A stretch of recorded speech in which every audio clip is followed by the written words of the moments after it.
You may be busy doing something while you listen to this podcast, but you're never too busy to eat healthy if you eat Vite Ramen. This podcast is sponsored by Vite Ramen. Show support for a sponsor that supports Moore's Law is Dead at the link in the description, and if you do, make sure you use offer code BROKENSILICON. And you can also support Moore's Law is Dead if you need Windows keys or software at cdkeyoffer.com. If you go there, also use the code BROKENSILICON for 25% off Windows keys or die shrink for 3% off everything else on the website. All right, now let's get on with the show.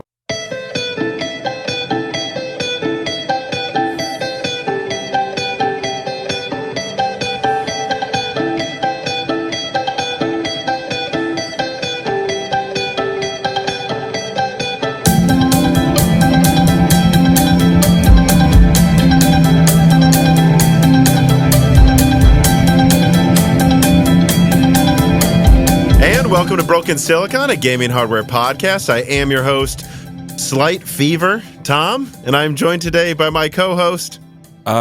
Generally in good health, Dan. Good, because my brain has just been cloudy today, and then I thought, it's weird. I've had this cold for a few days, and I think I've told you, like I've only sneezed. Mm-hmm. And then I realized today I had some general head cloudiness, and then I was like, oh yeah, my forehead is warm. I haven't had this feeling for quite a long time, and I don't know, I took some a little bit of medicine and then checked my temperature, and it already had gone down. So I actually think my brain is probably at the peak efficiency curve it will hit today right now. So this is very good timing for when we're recording. But yeah, I don't know, I'm a little sick. Seems like you're not, right? Yeah, no, I'm feeling generally fine, but hope you feel better, bruh. No, I was hoping you said but, and I was like, I thought you were going to go, but the night is young. I hope I'm feeling better, but I do have a terrible case of cholera. You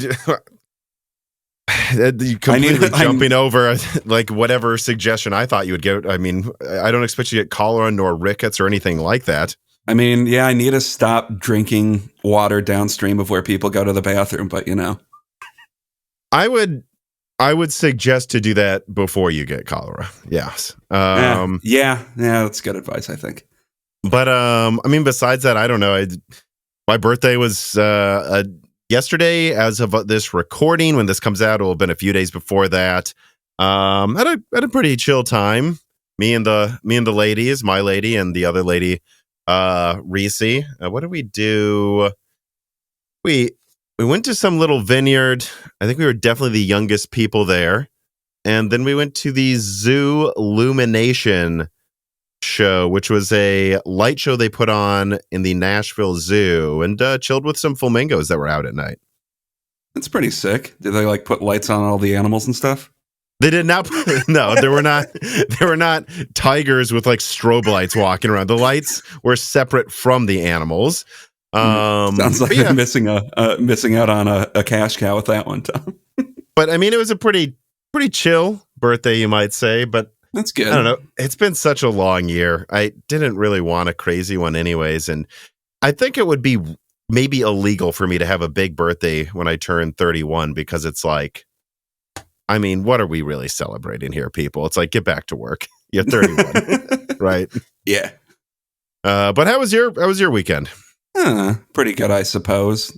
Chilled with my dog for a while. That's the most eventful thing from my weekend. But so not all that different, minus a couple of things. No, but it's getting cold out, so getting to the point of the year where I don't go outside for 2 months. Yeah, it's funny. We talked to our parents, because it was my birthday. They wanted to talk to me, and as parents often have a genetic disposition to do with their kin. And it was it's so funny how they were like, we're talking about how it's cold here when it's 40 degrees out, 40 degrees Fahrenheit. And they're like, well, at night it's gotten to -1 here recently in Minnesota. So I imagine you're in the middle of Minnesota and Tennessee temperatures. Or are you closer to Minnesota? Not as bad as that. Yeah. But my birthday is also coming up. And guess what I'm going to be doing on my birthday, Tom? Traveling, as always. Tell people what usually has happened on your birthday your entire life. somehow it always ends up that we are traveling somewhere. Right, because we grew up mostly in Illinois, and so we would travel to Minnesota most years, or Pennsylvania, where we have family as well, for Thanksgiving. And then somehow always, your birthday is when we were driving home. And I distinctly remember one year. I don't remember how old you were, but I want to say I was like 12 and you were 8. And you were in the car. And I remember us leaving Rochester, leaving Rochester, Minnesota, like getting close to, I forgot if we were going to through the, Wisconsin or Iowa way back to Illinois. And I just remember looking at you're leaving Rochester sign. It's so weird. I remember that. And then our mom going, Danny, it's your birthday. And then you just went, yay. Just completely annoyed that she wished you a happy birthday while we were driving. That sounds right.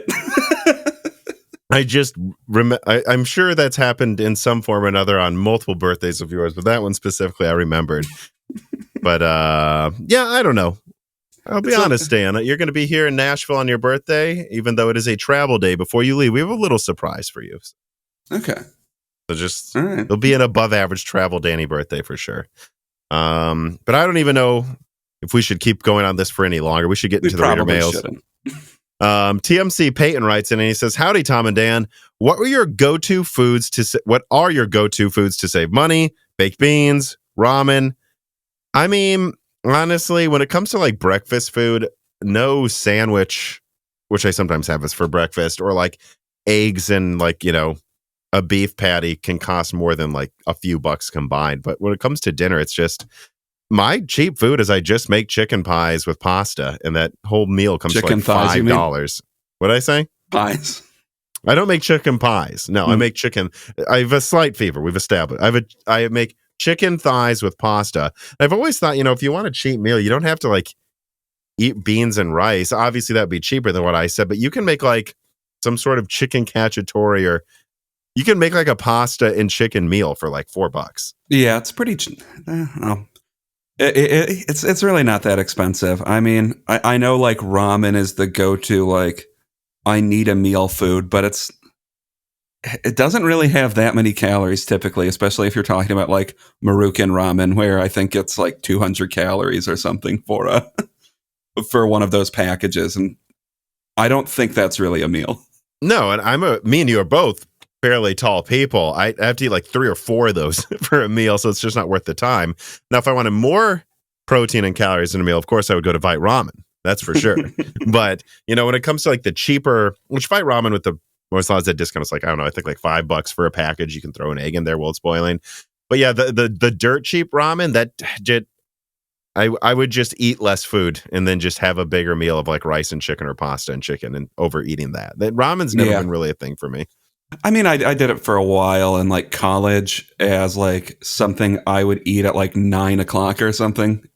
As a snack, I would eat like half a package of that, but that's about it. Well, let us move on from that then and get into the corrections and omissions. PC Dog writes in and he says, in regards to permanent daylight savings time in the U.S., which you guys discussed recently, the U.S. Senate did pass a bill in March of 2022 to make daylight savings time permanent. However, that bill was never voted on by the House and thus never sent to the president to sign. Therefore, the law has not been changed as of the day of this writing. Unless something changes, we will continue to change clocks twice a year. That's annoying. That's really annoying.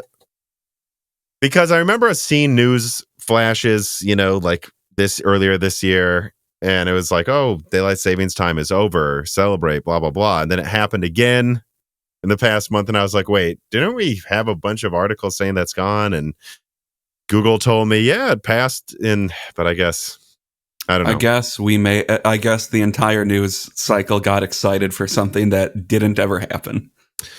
Which we were just hoping. Absurd, by the way, that we still do this. Like, when it was to save on candles. I mean, come on, guys. Make permanent daylight savings time. Where Takus writes in and he says, in Broken Silicon 178, Dan suggested that if you wanted to watch a weird movie about plants killing people, then you should watch The Happening. But what he should have said is that you should watch Little Shop of Horrors. I understand it was an honest mistake, and I already forgive him. I mean, Yeah, I suppose that's a fair correction. You said The Happening is a joke, because that's a pretty god dang malign movie. I But just wanted an excuse to make fun of The Happening. right. And I do think, I was thinking about it though, like, well, I mean, he didn't technically say it was a good movie, but it said, if you want to watch a weird movie about plants killing people, you do use the word want. I can't imagine anyone would ever want to watch The Happening. So as much as it was a joke, very true. I was thinking about being pedantic, but even if I'm pedantic, I think he has a point, is what I'm saying. I guess. But speaking of getting pedantic, let's talk about all of the testing going on with an Nvidia connector. And story number 1. All right, 16-pin, 12-power VH gets further testing from multiple outlets and a official response from Nvidia. So I have a small write-up here, and then I'll throw it to you, Dan. Over the past couple of weeks, the 12-power VH saga has continued, but at least as far as this outlet can tell, the majority of the issue seems to stem from a lack of audio or video feedback when you connect the 16-pin. In fact, Nvidia is omitting the fact that there seems to be less feedback when plugging in the current 16-pin power connectors and is directly blaming it on user error in their official statement they have finally released. Having said that, there still seems to be evidence that many adapters are lower quality than others that are included with RTX 4090s and presumably 4080s. And at least in this writer's mind, something has to be pointed out here, even if we assume most of the issue is people not firmly plugging in a connector. Why didn't the RTX 3090 Ti have issues? It used a Gen 5 power connector. We don't have any examples to my knowledge of people having their 3090 Ti's milch connectors. So that's all I wanted to say. I know Gamers Nexus did some pretty extensive testing, which showed it's mostly about if you plug in the connector far enough. We also have links in the description to the fact that whatever final connector NVIDIA is using for Gen 5, for the Gen 5 ports and adapters, seems to not have a real clicking mechanism. So it sounds easy-ish to not plug it in enough. And I'm sorry, go on. I was going to say, I think it needs, the mechanism is there. It just seems to not be as, I don't want to say robust, because I don't think there's any evidence that like it doesn't hold the thing in place well. Sure. I just don't think it provides the feedback people are used to having when you plug in a connector, you know, like which even with the 12-pin that I used with a 3070, it would go. It would make a little click noise, and you know you're good. Yeah, so I think there's something there where it's not that it doesn't securely hold the thing in place when it's properly connected. It's just harder to tell when it's properly connected than previous connectors. Yeah. I don't know how much you've looked around. I know you have looked around more than me some days before we prepare for these podcasts. Would you say that Gamers Nexus is testing and so on and so forth, like that it really does seem to be that, or do you think something else could be being missed here? It's really hard to say. If I had to bet, I think Gamers Nexus probably has it mostly right. They point out in their discussion how they have a low sample size, that's just inherent to this issue. Mm-hmm. I mean, I think it does need to be pointed out that I don't know where they got their estimate from, so full disclosure, but they are guessing somewhere between a failure rate of like 0.04. Well, wait. Yes, 0.04% to 0.1%, which if we're doing the math on that, if it's sold about 120,000 cards, that means somewhere between like 50 and 100 of these failures have occurred. So that's not that many. The number of failures that they can get a hold of and actually like do forensic analysis on, like they did, is even smaller because not everybody is going to send that in. But from what I can tell, I think the best way you can put it is it's a confluence of poor design of the adapter, not necessarily bad manufacturing, what I'm saying here, but just poor design. User error, and then manufacturing issues where it seems like parts of the pins are like easy to bend, or they're why can't I think of what it's called? They like the plating easily comes off on some of them, and it seems like some adapters have bits of debris still on it from manufacturing. But I think there's also something that needs to be said, and I highlighted this in I think the last Broken Silicon we recorded, is if you're like, go on Reddit after this, a bunch of these adapters started failing, a bunch of people were unplugging and plugging in their connectors all the time, which also could be the source of debris in the port. Yeah. Which, to be fair, the fact that like plastic sloughing off and breaking off into the port is causing these failures doesn't sound like it speaks well of the manufacturing of the adapters. But it needs to be highlighted that I think it's a mix of people being paranoid, kind of bad manufacturing, not great design, and user error. Like that, I think it's a confluence of those has led to about 100 of these things failing so far. Yeah, so I'm a little conflicted on this for a couple reasons. On the one hand, I talk to a lot of system integrators who are building these 4090 desktops and selling them, and they honored like warranties for them, so they would know if something goes wrong. And most of them say they've had almost no errors or failures. Maybe a couple have seen one, but the overwhelming majority of volume doesn't have an issue. So that's over here.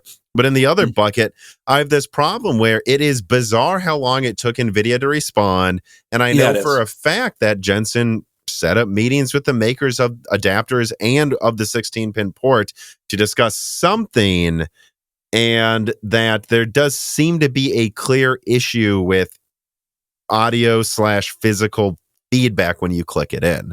So to me, it seems like, is this a gigantic issue? No, this isn't like a red ring of death situation with the 360. That's for sure true. But at the same time, NVIDIA knows that it could be better, and they weren't sure how to respond to it until they had a ton of meetings, right?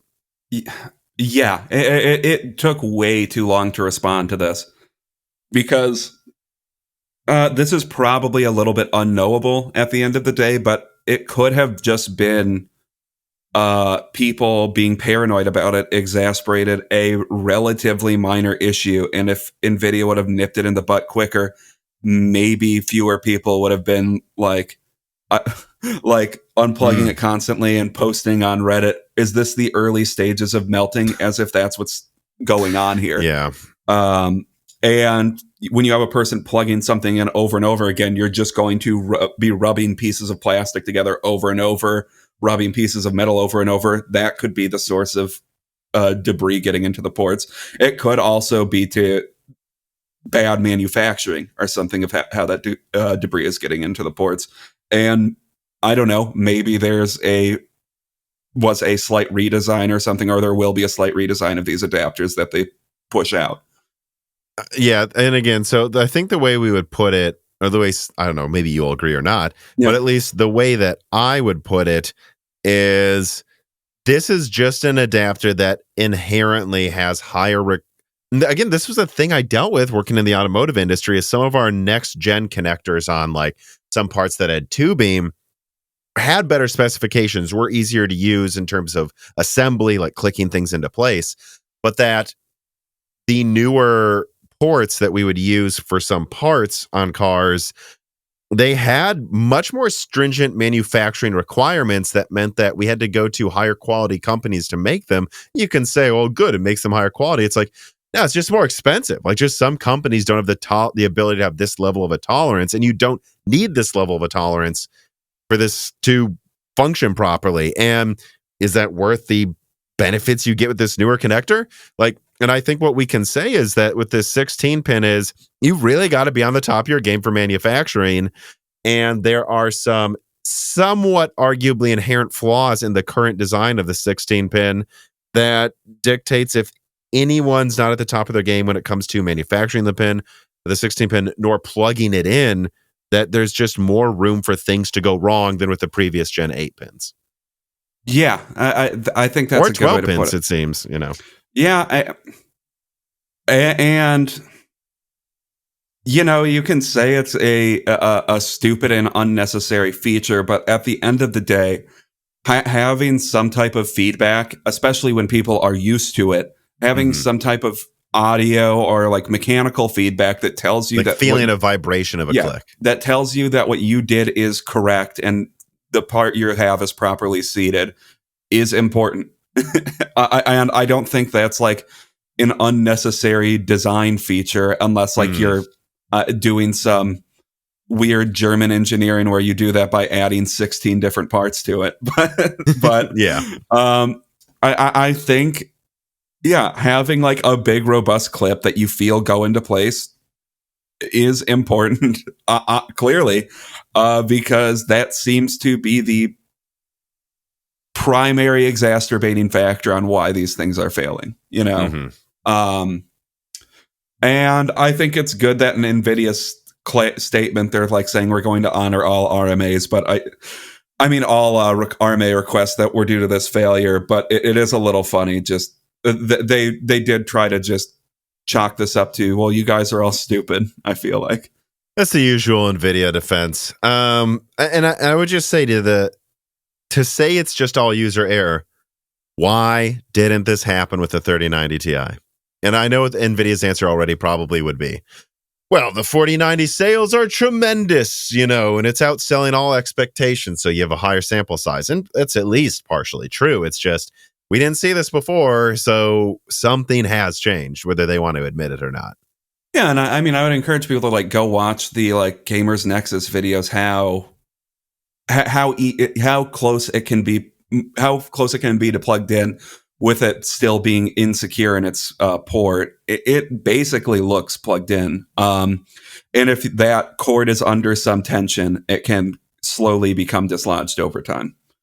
So, I think what I would say is if you have a 4090, probably the best way to, when you're installing it, is plug the thing in first before you put it into the case, and then make sure it's properly seated. And if it's properly seated, don't keep unplugging it and checking it over and over again. Yeah. But I don't know. Do you have really anything else to say about this? I think we've talked about this on every news episode for the past, I can't believe this, like 3 news episodes, meaning like 6 weeks. I think this kind of closes this. And I've already announced that I have a 4090 here. I have it plugged in. And I've just made my peace with, if there's an issue, I'll just say it happened to me. So now I know that this is a real thing to watch out for. But otherwise, I'm just going to make sure I plugged it in once, plugged it in well, and then I'm going to assume nothing will go wrong. And I would advise most people to do that, not obsess over it. Yeah, I agree. All right. So let us then move on to story number 2. Nvidia earnings revenue beats expectations, but the bottom line falls short. Quoting from Yahoo News, graphics chip giant Nvidia announced its Q3 earnings after the closing bell last Wednesday, beating analyst expectations on revenue, but falling short on earnings per share. Here's how the company performed compared to Wall Street's estimates as compiled by Bloomberg. In revenue, they made $5.93 billion versus the $5.79 billion expected. And in adjusted earnings per share, they had 58 cents per share versus the 70 cents expected. And in gaming revenue, they made $1.57 billion versus $1.32 billion expected. So more revenue, but pretty much everything else looks worse as far as I can tell. Besides data center, where they made $3.83 billion in revenue versus $3.7 billion expected. NVIDIA's Q4 revenue guidance fell just short of Wall Street's expectations, coming in at $6 billion total, and analysts were hoping for $6.09 billion, so not much of a miss.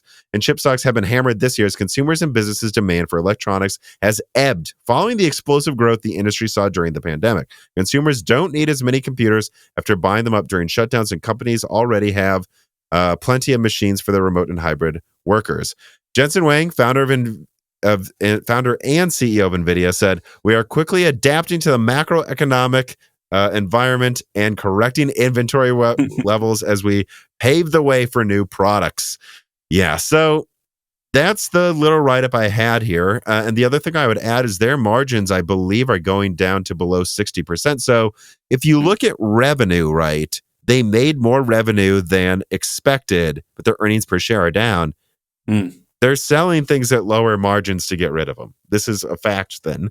And their margins are getting close to AMD.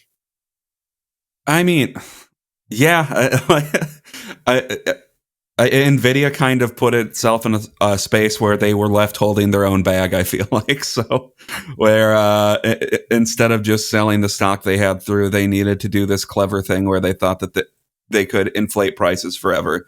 And at the end of the day, the other shoe is going to drop at some point, you know?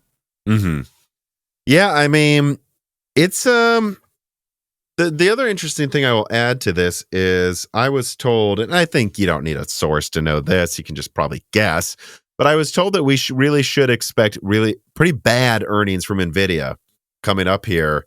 And this is just quarter 3. I actually hear that quarter 4 may be disastrous. And it's somewhat, how do I put this? The way they're positioning and selling off things, they're almost intending to have a bad quarter 3 and 4 because they know everyone else will have a bad quarter 3 and 4. And then they want to start trying to get all of those numbers up that are below expectations in quarter 1 so they can say, see, we're already turning things around in 2023. That is what I've heard, that they're the way they're moving things around is it's like, let's just make this seem extra bad because there's no way we could look worse than Intel's earnings. And then if we bounce back in quarter 1, then we can say we're already turning things around before everyone else is. So this is, I guess what I'm saying is this is entirely unexpected. And yeah, don't be surprised if quarter 4 is just as bad and they just kind of like move things around so that they just have too bad reporting so they can report an upward trajectory moving forward. Well, yeah, and I guess this it's a good thing to point out that so this ended in September. I guess that is when stock started getting crazy for graphics cards again, because that I believe was around when the mining boom ended. Mm-hmm. But yeah, I could see this month and last month, despite good 4090 sales, being really bad, at least as far as profits go, with them clearing out all that Ampere stock at, let's just say, below optimal pricing. Yeah, it's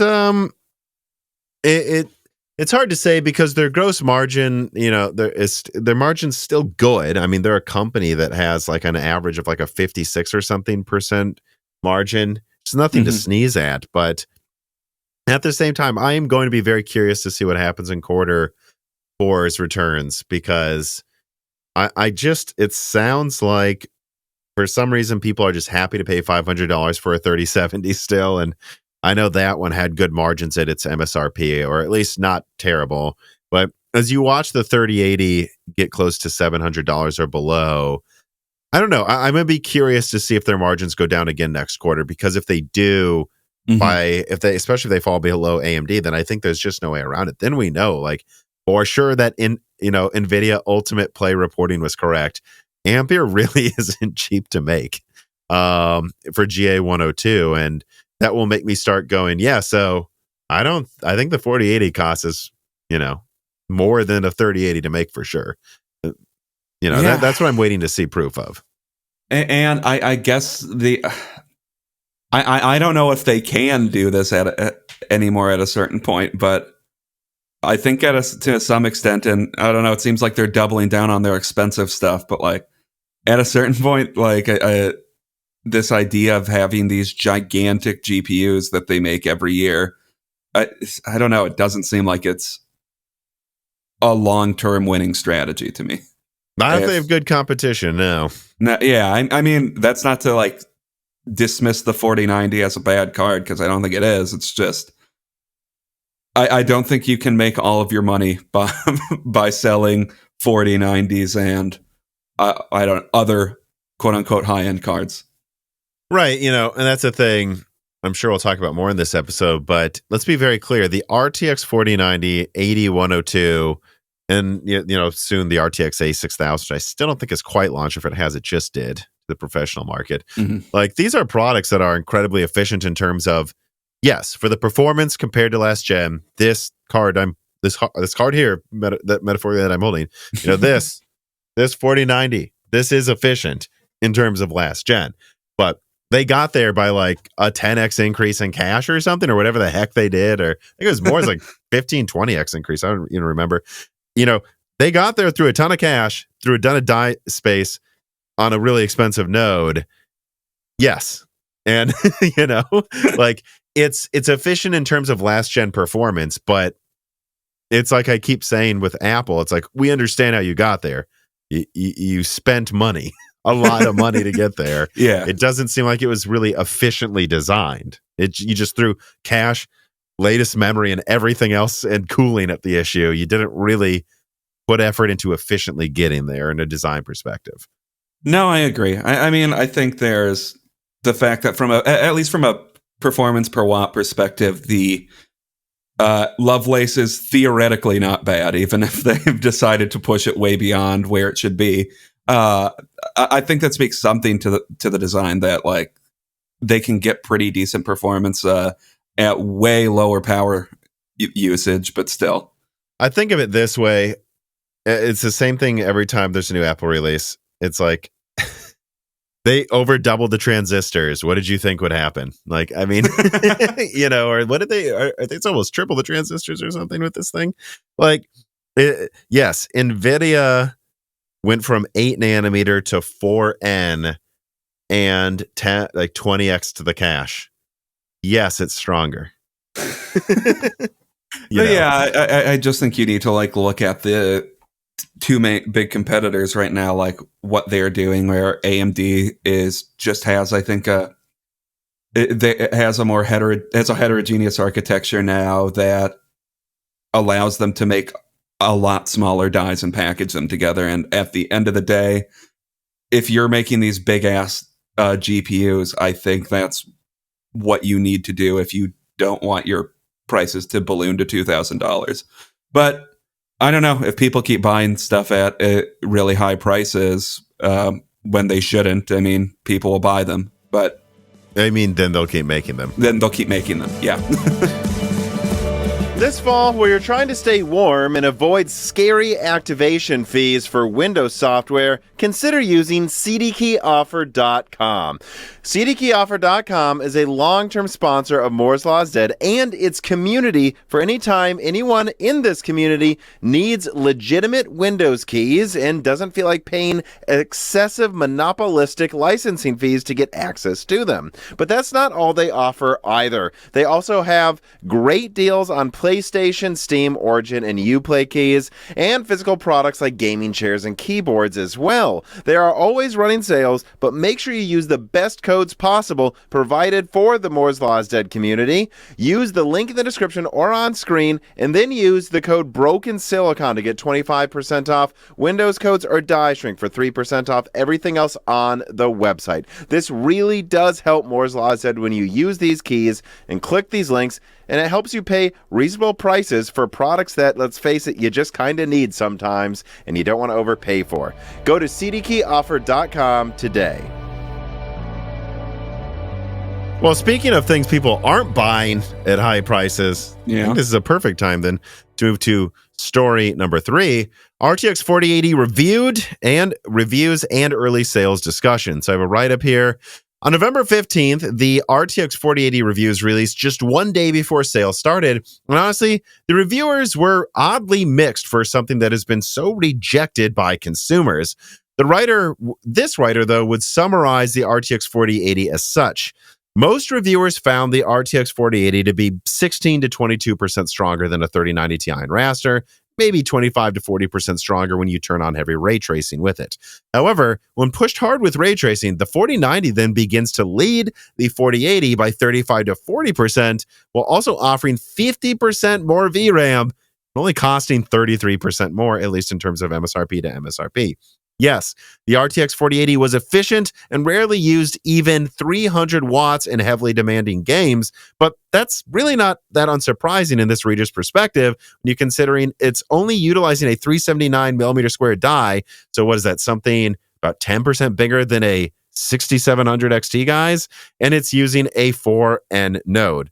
This adds further credence to Moore's Law is Dead leaked info that Nvidia was initially intending to push their Lovelace lineup much harder in power consumption and then back down at the last minute. Yet, still, even at 300 watts or less of power consumption on average, existing RTX 4080s on sale require monstrously huge cases to fit their coolers and the use of a cumbersome and unnecessary 16-pin connector. And we must say that those 4080s really are existing on store shelves, as leaked by Moore's Law is Dead and covered by other people over the weekend.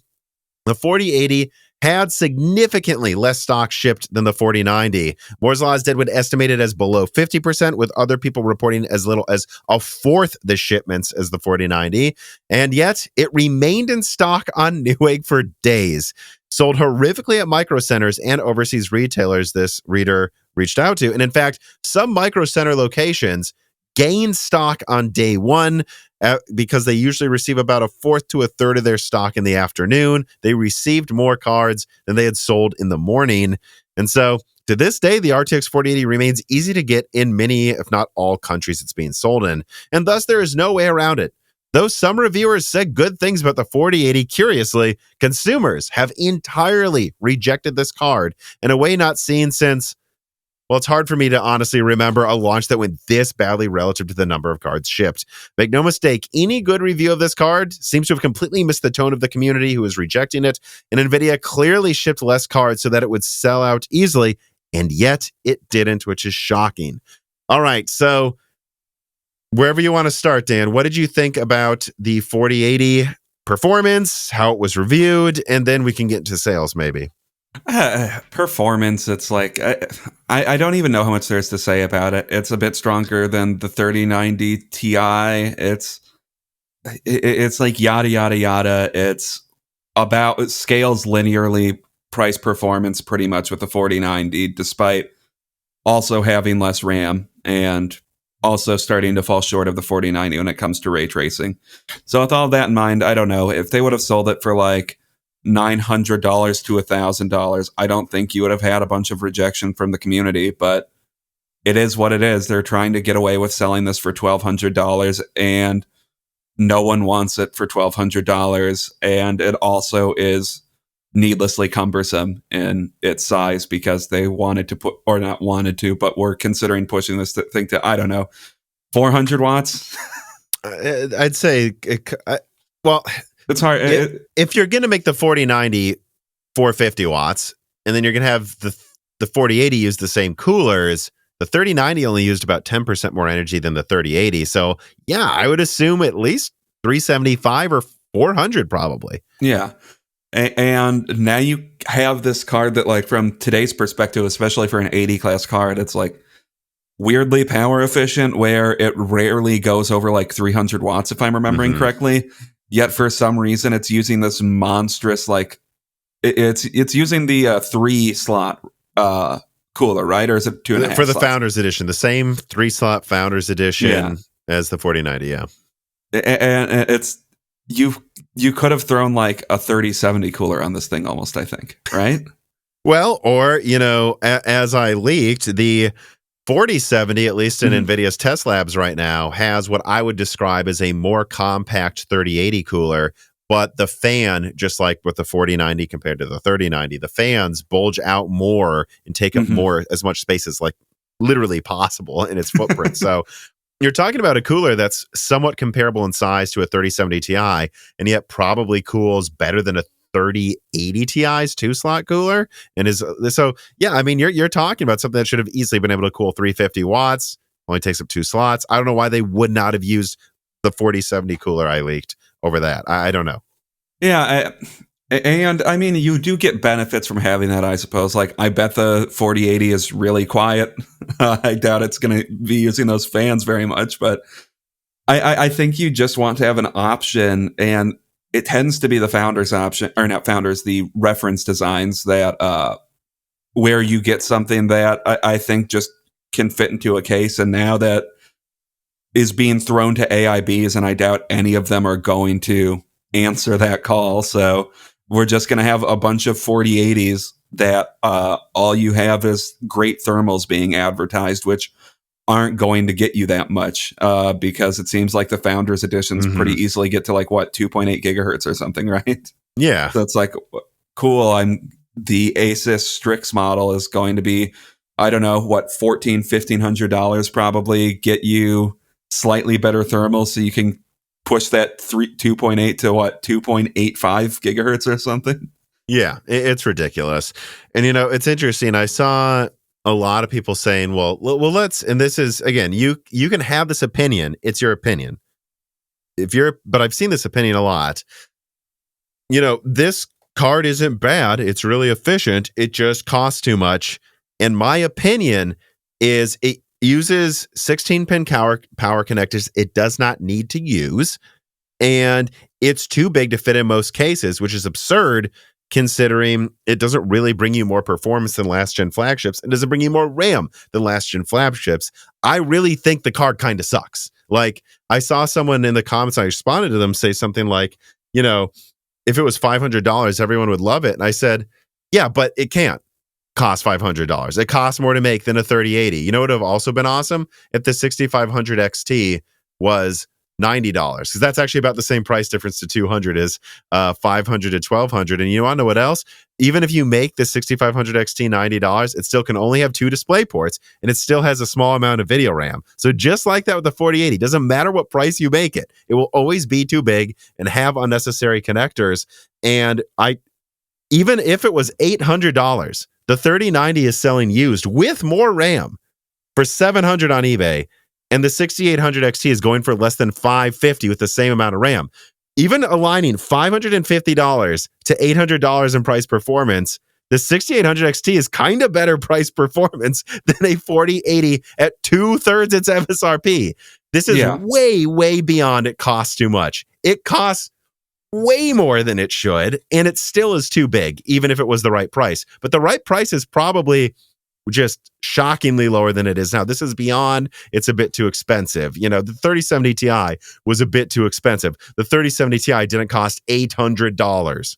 Yeah, I think the 4080, its sole function is to either say screw it and people get a 4090, or say screw it and people get a used Nvidia card, or like a new RDNA 2 card, or the 7900 XTX when that comes out. And it's just this weird card that no one should buy, even at a lower price. I think there would be people that are like, well, sure, it's too big, but I'll just put up with that. But it's still a stupidly designed card, even if its build quality is good, I guess, which that's a weird thing to continue, that keeps being highlighted, I feel like, because build quality has just improved over time. And as time goes on, it's getting less and less of a build quality being a pro, and more, if it's poorly built, it's a con that you highlight. You know what I mean? Like I have this that I've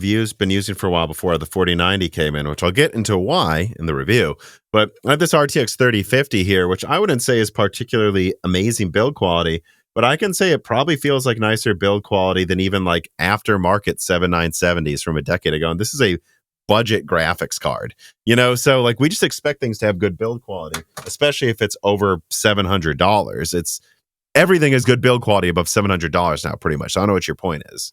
Yeah, exactly. It's like, and I also don't get the perspective of like, well, if it were $500, this would get good reviews, and then it would be like, well, yeah, because if it were $500, then it would be being sold next to what, the 6800 or something, or the 6800 XT, which is $535 new on Newegg. So even then, it's almost like it's not as shocking as you think, though, in terms of price performance advantage. It's like 40% better at less than half its MSRP. It's not even like twice the value of what would be next to it.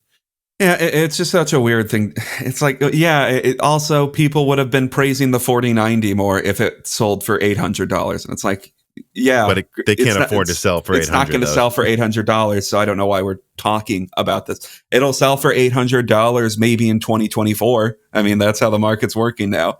Now, even then, I don't know if it will, but that's just a hypothetical. It's just the hypothetical of, well, if it did this, it would be better reviewed, and it's like, yeah, that's kind of the entire space, where the entire space is at right now, where the thing that matters is price performance for things that it's close to. And you're comparing how well things perform versus how much they cost.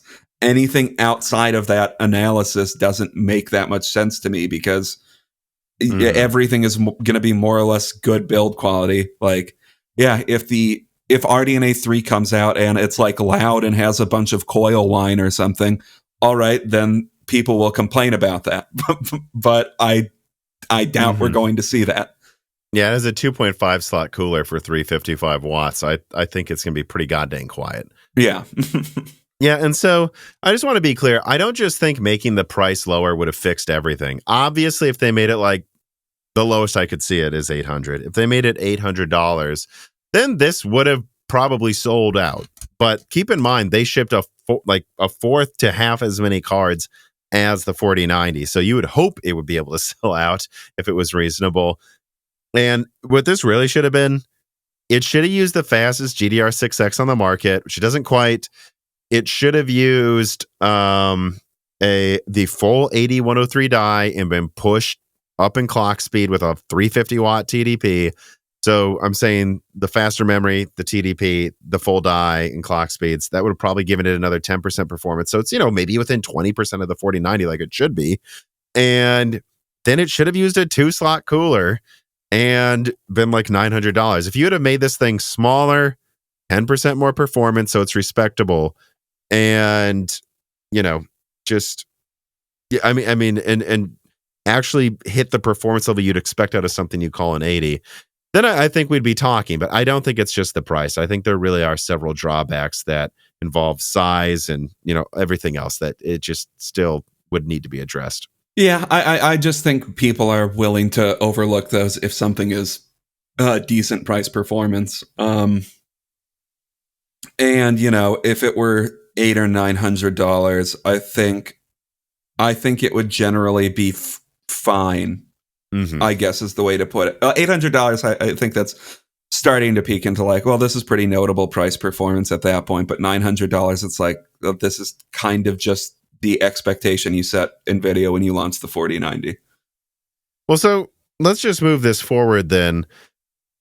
The sales, because I think me and you were genuinely surprised how badly this was selling. I didn't expect it to. I'll be honest. What I expected was for it to stay in stock at most as long as the 4090 because they ship so many less. And I'm just so used to people buying things that I think are horrible price performance for years. Year after year, people just buy these products and I'm like, why the heck are you buying this? This makes no sense. And this time they just flat out didn't. They're like, it was like worse than what I heard about the 7600X. People were going into who worked at Micro Centers were just having customers like, I'm not getting that card. Insulted that you would suggest they buy it. But what do you have to say about how bad these sales are? I mean, it's good to see. It's good to see that there's a limit, I guess, to what people are willing to buy. Or it's like, oh, finally, people have just outright and obviously rejected a product that's just terribly priced. You know what I mean? Where usually, like, the narrative is hard to discuss, and it's just here. It's so clear as day. It took like a couple days to sell out on Newegg.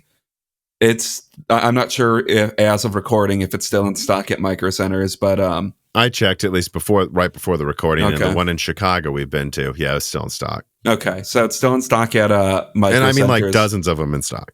I've seen it still in stock at MSRP, or at least as of a couple days ago, it was in stock in like a UK online distributors. So it's like, yeah, this isn't doing well. And beyond that, I don't know. I think it's good that nobody's buying it. Right. And I put out a video on Friday talking about just how bad the sales were, which I was just saving that to be like its own story in this broken silicon. But I thought, it's so bad I have to talk about this as its own piece of content. I really think what it comes down to is we've learned the limits of what people will pay for anything besides at least what's perceived as the gaming flagship. Because, I used to rub it in people's faces. They would say, well, I got a Titan Pascal because I want the best gaming card. And I'd say, well, you don't have Volta, so you don't, loser, and I'm right. I know Volta costs. So they'd be like, well, that doesn't count. I'm like, why doesn't it count? I don't understand. Like, Volta is like, what is it, like 15 to 30% stronger than Titan Pascal? And yes, it costs over twice as much. How is that any different than the difference between Vega and the Titan Pascal, where it's like 30% better for over double the price, you guys? So, like, how is this not the same situation? But at least it was perceived right? And it was perceived that the 2080 Ti was the gaming flagship, even though high-end RTX had over double the RAM and actually was a pretty firm 8 to 10, 12% stronger because it had a bigger bus. Like, you know, at least it was perceived that the 2080 Ti was the top gaming card, so people were willing to pay over $1,000 without thinking about it. And the same for the 4090. But I guess if it's not perceived as the top card, you know, they're not spending over $1,000, because the second you get over $1,000, I said this in the video, I thought before maybe it'd be 600, then 700, then 800.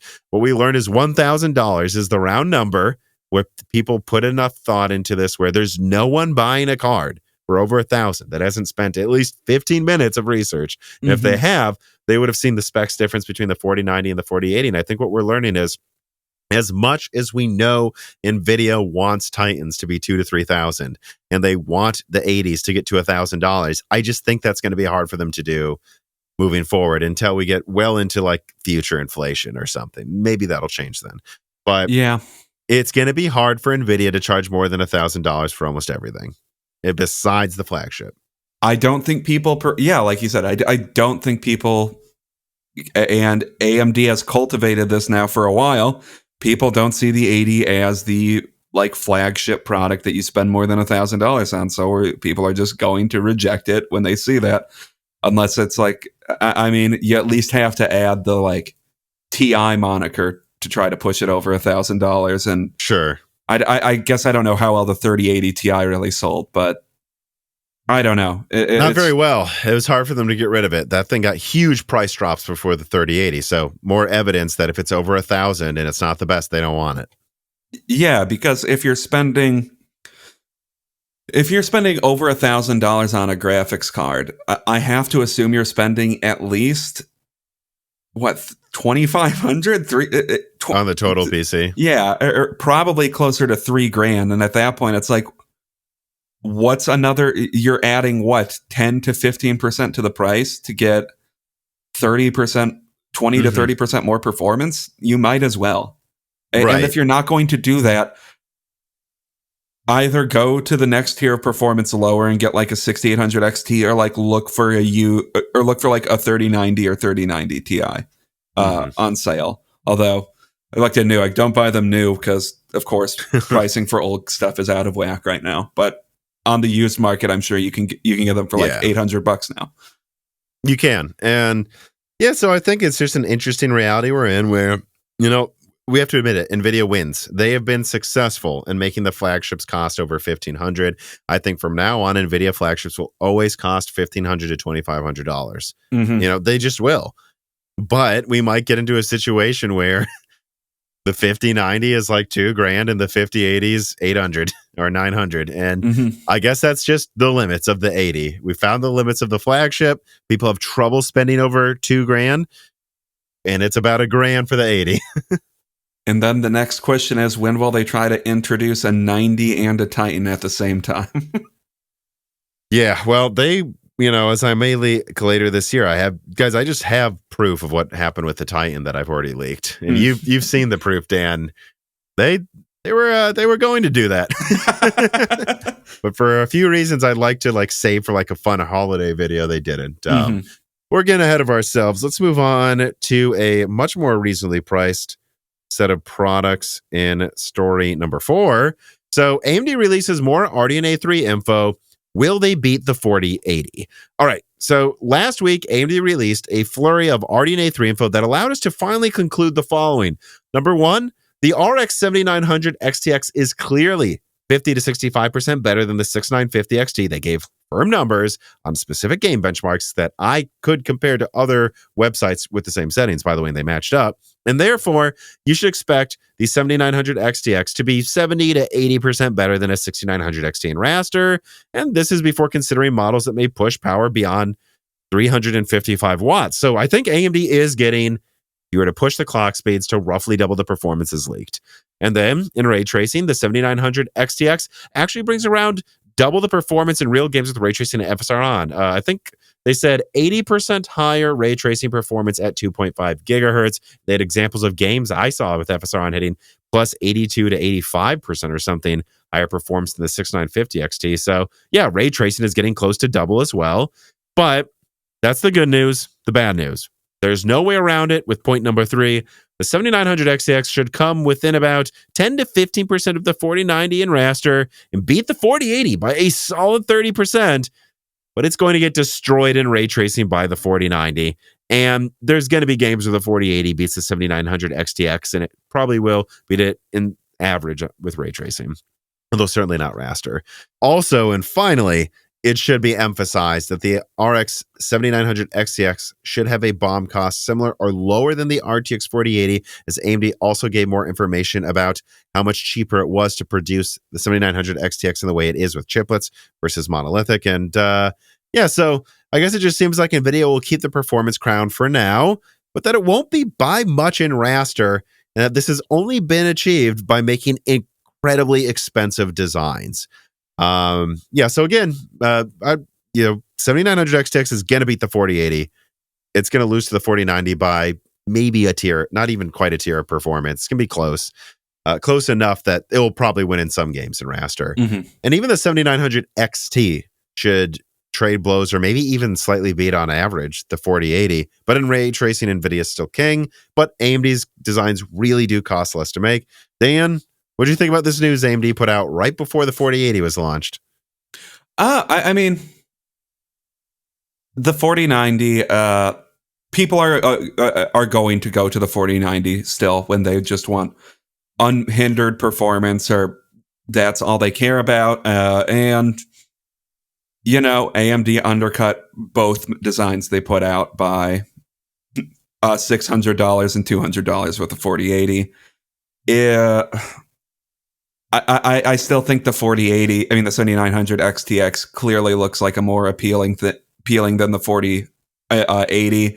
It has more RAM, will have better rasterization performance, cost $200 less, and probably get around the same ray tracing performance. I think for the top end, without AMD just outright taking the performance crown, this is like honestly maybe a better scenario for people that don't want to spend $1,600 on a graphics card, That's an interesting point, because what's the alternative? Like AMD pushes this thing to 450 watts, makes it 20% stronger, beats the 4090 in raster by like 5%, loses ray tracing by like 40%, and then tries to charge $1,500. Like, is that really better? Or I would probably go with 1,400, and even still, no, because I think the 4090 still probably looks like a better card with all of that in mind. But at $1,000, like, AMD is still the budget people. Like, they still need to have better price performance for everything to sell. And what they did is they're giving you a little worse than 4090 raster performance for like 60% the cost, or a little less. I don't feel like doing that math right now. And it's going to have better performance than the thing it's in price aligned with at the 4080. And it's probably going to be the same raster performance. The same ray tracing performance as the 4080. Maybe a little worse, maybe a little better. I don't think we can really say anything until I think it actually comes Nvidia, out. Like in extreme scenarios like Cyberpunk, the 4080 will beat the 7900 XTX. I think so. But that's extreme scenarios. There could be games where it wins by a little bit or trades blows, And if the 7900 XTX were priced at $1,200 instead of $1,000, well, then the conversation might become more difficult, where it's like, in a world where ray tracing is getting to a point where I think it's almost as important as raster performance. And you don't mean it literally, as you're just saying. I'm talking so relative, easy to run. And I'm talking about advertised frame rates with those features enabled, because we don't have many cases where we're just testing raw ray tracing, only ray tracing performance. Everything is hybrid pretty much at this point. But if that were the case, it would be like, I think it still leans to the 7900 XTX, but now they kind of just have two stupid cards on the market. But at $1,000, I just don't think it's really a debate over which card you would get right now, unless the results we're seeing are the most cherry picked by Yeah. AMD we've ever seen. Which I think is highly unlikely. And I've seen people, not many, but a couple people in the comments say, these are AMD's numbers. Why can we trust them? And I'm like, well, no one's telling you to bet your firstborn on them being 100. But what we've seen from AMD's graphics card launches in the past is the numbers they show are pretty close to the averages you get. So Yeah. I think it's fair to say that if you average what AMD showed, I don't know, you can expect the 7900 XTX to be 55 to 65% stronger than, because they said up to, so it's like 55 to 65% stronger than a 6950 XT. And at that point, you're looking at something that look, guys, it's going to be within 10 to 20%, probably a little over 10% within the 4090. And it's probably going to beat the 4080 in raster by like 30%. And it's cheaper. I mean, I think if the 4080 was the same price, unless again, we find out something crazy on review day, I think if the 4080 was the same price as a 7900 XT, you would say, well, they both use about the same amount of power, but one of them's bigger, one of them has less RAM, one of them probably loses raster by a little, but it wins ray tracing by a lot. You could compare the 7900 XT to the 4080 pretty fairly. But the fact that AMD's made it 900 and then something that's going to demolish the 4080 in raster 1000 makes this just a non-conversation. I really think that the 7900 XT is what the 4080 should have been overall. Yeah, I agree. And I do think when review day comes, I think the 7900 XT is going to be interesting to look at in particular, because I'm not sure yet if the 7900 XT is going to be a good card in its own right, or if the 7900 XTX just kind of makes it look stupid with only $100 more in price. I mean, I don't have it next to me, but I did the math. And this isn't that hard to look at, though. If I, pull up the numbers AMD put out, which are pretty specific, and then I just, get out a calculator app here quick. I mean, let me just, what's the smallest one I can find? Just eyeballing it here. Yeah, so like 139 divided by 117. So that's 18% better. And the biggest difference kind of looks like, yeah, so I think I've just been in shorthand doing the math. It's going to be about 20% better. So it's 20% better and it costs 15% more. Okay. I mean, I guess that's worst price performance, but like also they're both such overkill for 4K. I guess I could see why you might go for $900 though. And it has 20 gigabytes of RAM. True. That's more than enough RAM. Actually, that's just though. I think the 7900 XT would probably, which I know are undercut. You could say are undercutting previous points we've made in this podcast, but I think the 7900 XT might make more sense at like 850 or something.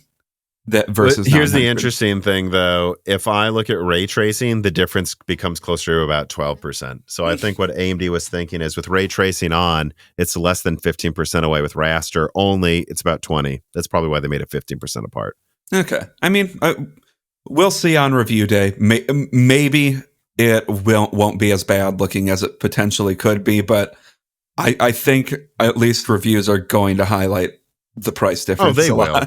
Yeah, you might as well go for the 7900 XTX. I'm not arguing against that. I'm just saying it's kind of like, and people said the same thing about the 6800 XT and the 6800 with RDNA too. And I went, yeah, but one of them still gets you a ton of RAM and I mean, it's going to do 4K 60 easy. Yeah, so that's true, I suppose. That's how I think about it. Is it's like, well, but I mean, if you're not going to use, I don't know, with ray tracing, it's like 10% apart and you still have 20 gigabytes of RAM. I don't know.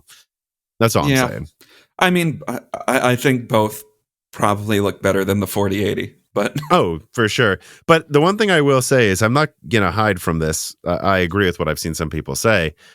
I think if they were going to get an A+, and how they're executing this launch for me, they would have had to have done something, maybe among other things, but especially this.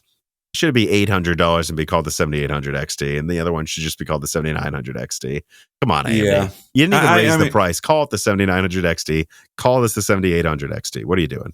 I mean, that's my opinion. I agree. I think it's less bad than the 16 versus 12 gigabyte debacle, but for sure, it's not even comparable. I think to the untrained eye, some person could be like, well, their names are actually more similar technically. You know what I mean? Yes.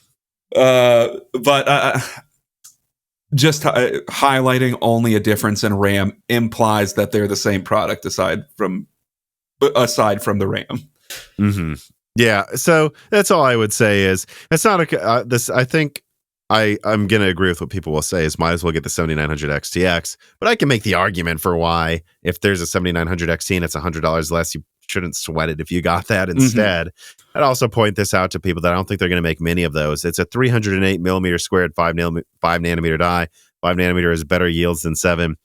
I don't think they're going to make that many 7900 XTs. I think that the reason that the price is close is they know they don't need to make many of them, just like the 6800. Well, yeah, and they know at the price, what the price they're putting it at, that a lot of people are just going to get the XTX instead. Mm-hmm. But I'm trying to think if there's really anything else to say about this. You know, at the end of the day, the 7900 XT is going to be what we wanted out of the 4080. Yeah, I know it's worse ray tracing than the 4080, but it's a little better raster, more RAM, and the price it should have been. So whatever, same power consumption too. And the 7900 XTX is just the XTX. It's the slightly better version that if you have the extra money and you're really going to push games extra hard, get that. Yeah. The other thing to point out, though, is I do have a link in the description here that apparently in their endnotes, there was a reference to efficiency against the 4090 that they removed last minute. Now, there's two theories going around about why AMD removed a slide comparing efficiency. Number one is that they might not think they're actually going to beat Lovelace in efficiency. But number two is it might have been a last minute decision to not compare their cards to the 4090 at all. And it's probably a bit of both if I had to guess. Yeah, I mean, I think we've talked about that before. Like, from a marketing perspective, I don't know why they would show it against the 4090, because you're just kind of showing, look at, we can't match our competitors in performance. Now, obviously, you can highlight how much cheaper it is, and I think that's, from like a consumer standpoint, obvious. A thing you should consider, but I just don't think marketers would be a marketing team would be like, let's highlight how we're worse than our competitor the entire time. Yeah, that was something Tech Yes City really got stuck on talking about a lot, is like, why don't they just compare it to the 4090? And I said, I don't know if you've seen modern marketing, but like, people don't compare their products to things they lose to anymore. They used to do that. They don't now. And the objectively, I have to say, why would they? Look, this thing costs $200 less than a 4080. Why would you compare it to a 4090? From a marketer's perspective, if on review day, most of the reviews say basically a 4090, good. But you let them make the comparison and do the marketing for you. And if you compare it to a 4080, they're more likely to do that than to say it loses to the 4090. Yeah, if they're going to compare it to something from Nvidia, right now it would be a 39. Well, not right now. Previously, I think it would have been a 3090 Ti, which I don't think there's really any better or worse than comparing it to a 6950 XT.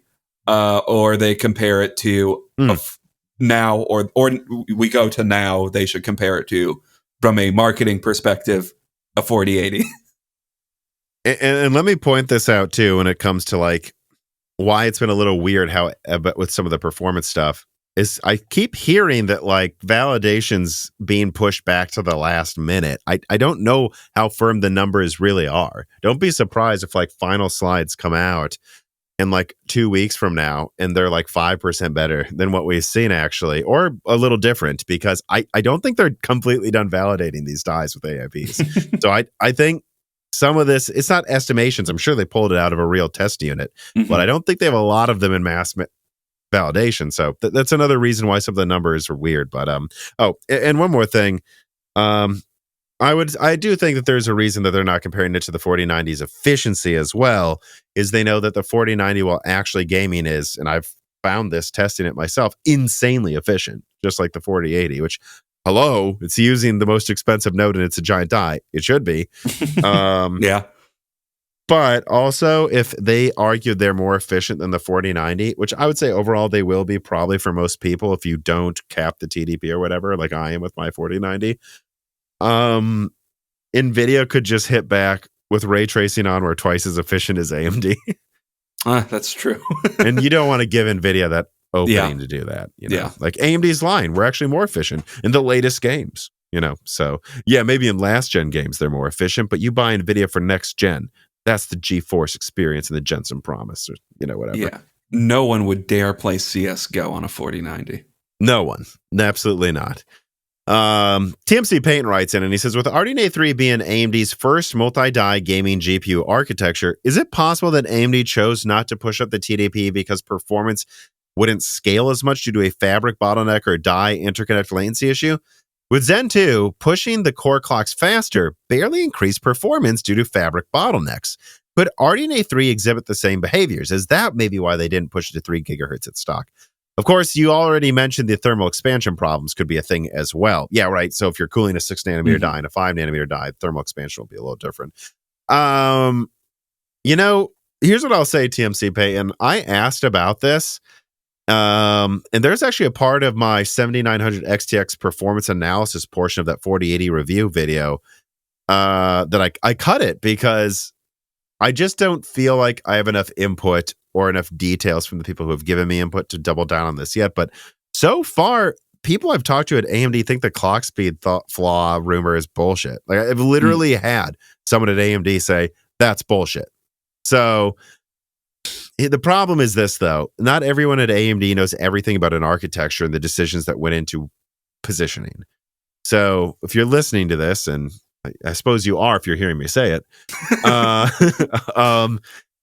don't put down Tom says the clock speed thing is bullshit, because I'm not saying it necessarily is. I would have done a video if I was 100% sure. But what I would say is let's just not double down on how RDNA 3 scales at high clock speeds and TDP yet.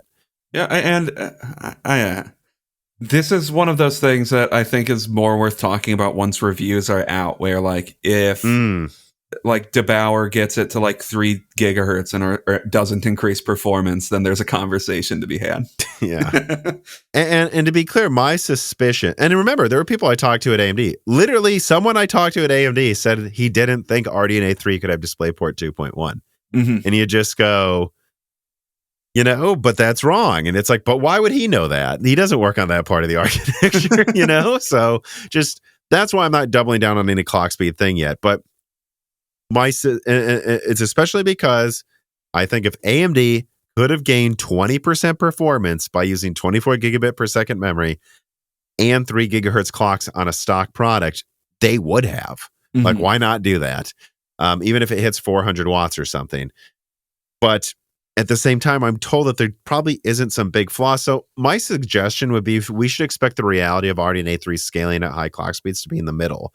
I wouldn't say there's probably a fatal flaw. I bet you gain more performance at high clock speeds, but there has to be a reason AMD didn't go to 375 watts, which I kind of heard they were going to.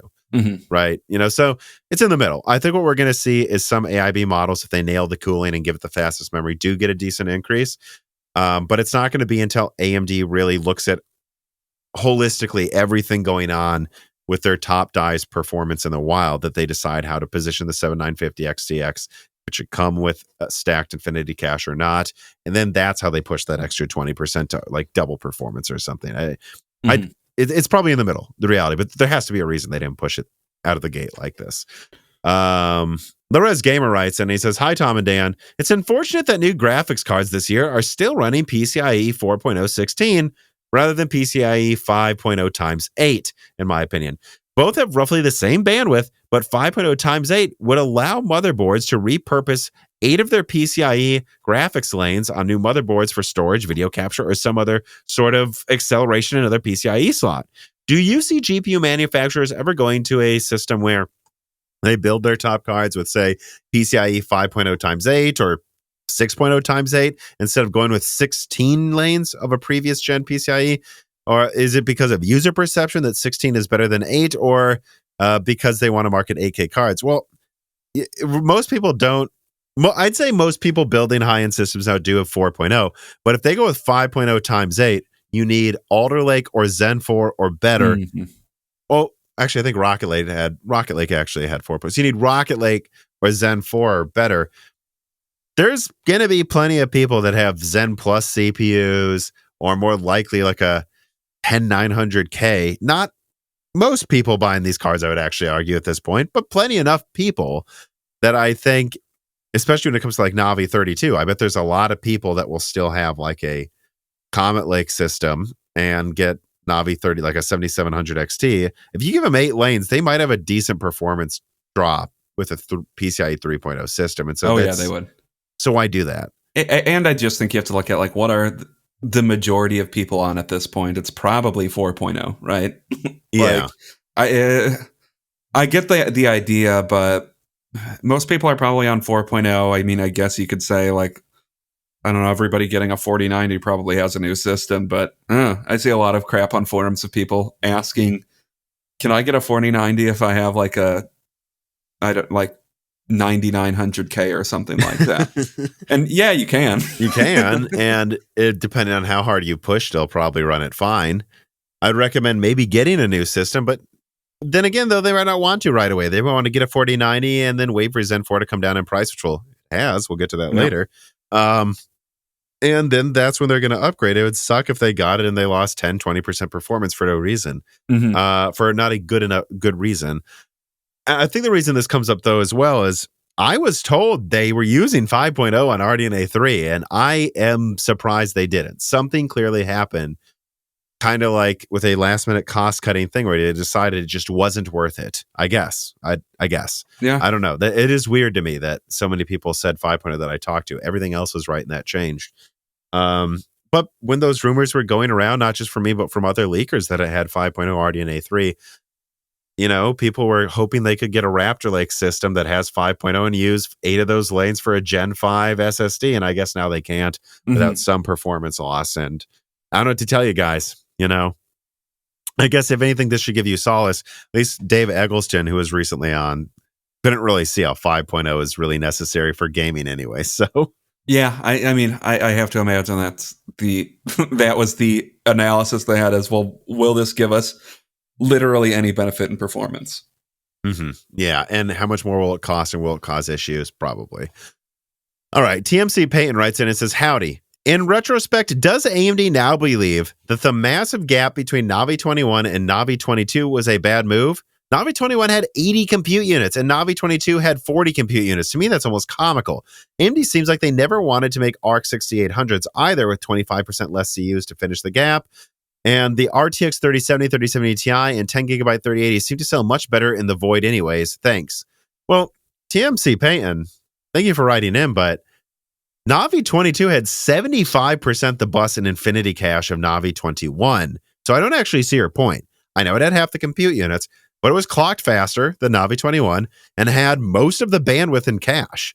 And die size, teraflops, bandwidth, cache, these are all just levers you can pull to configure different dies based on how much you want them to cost.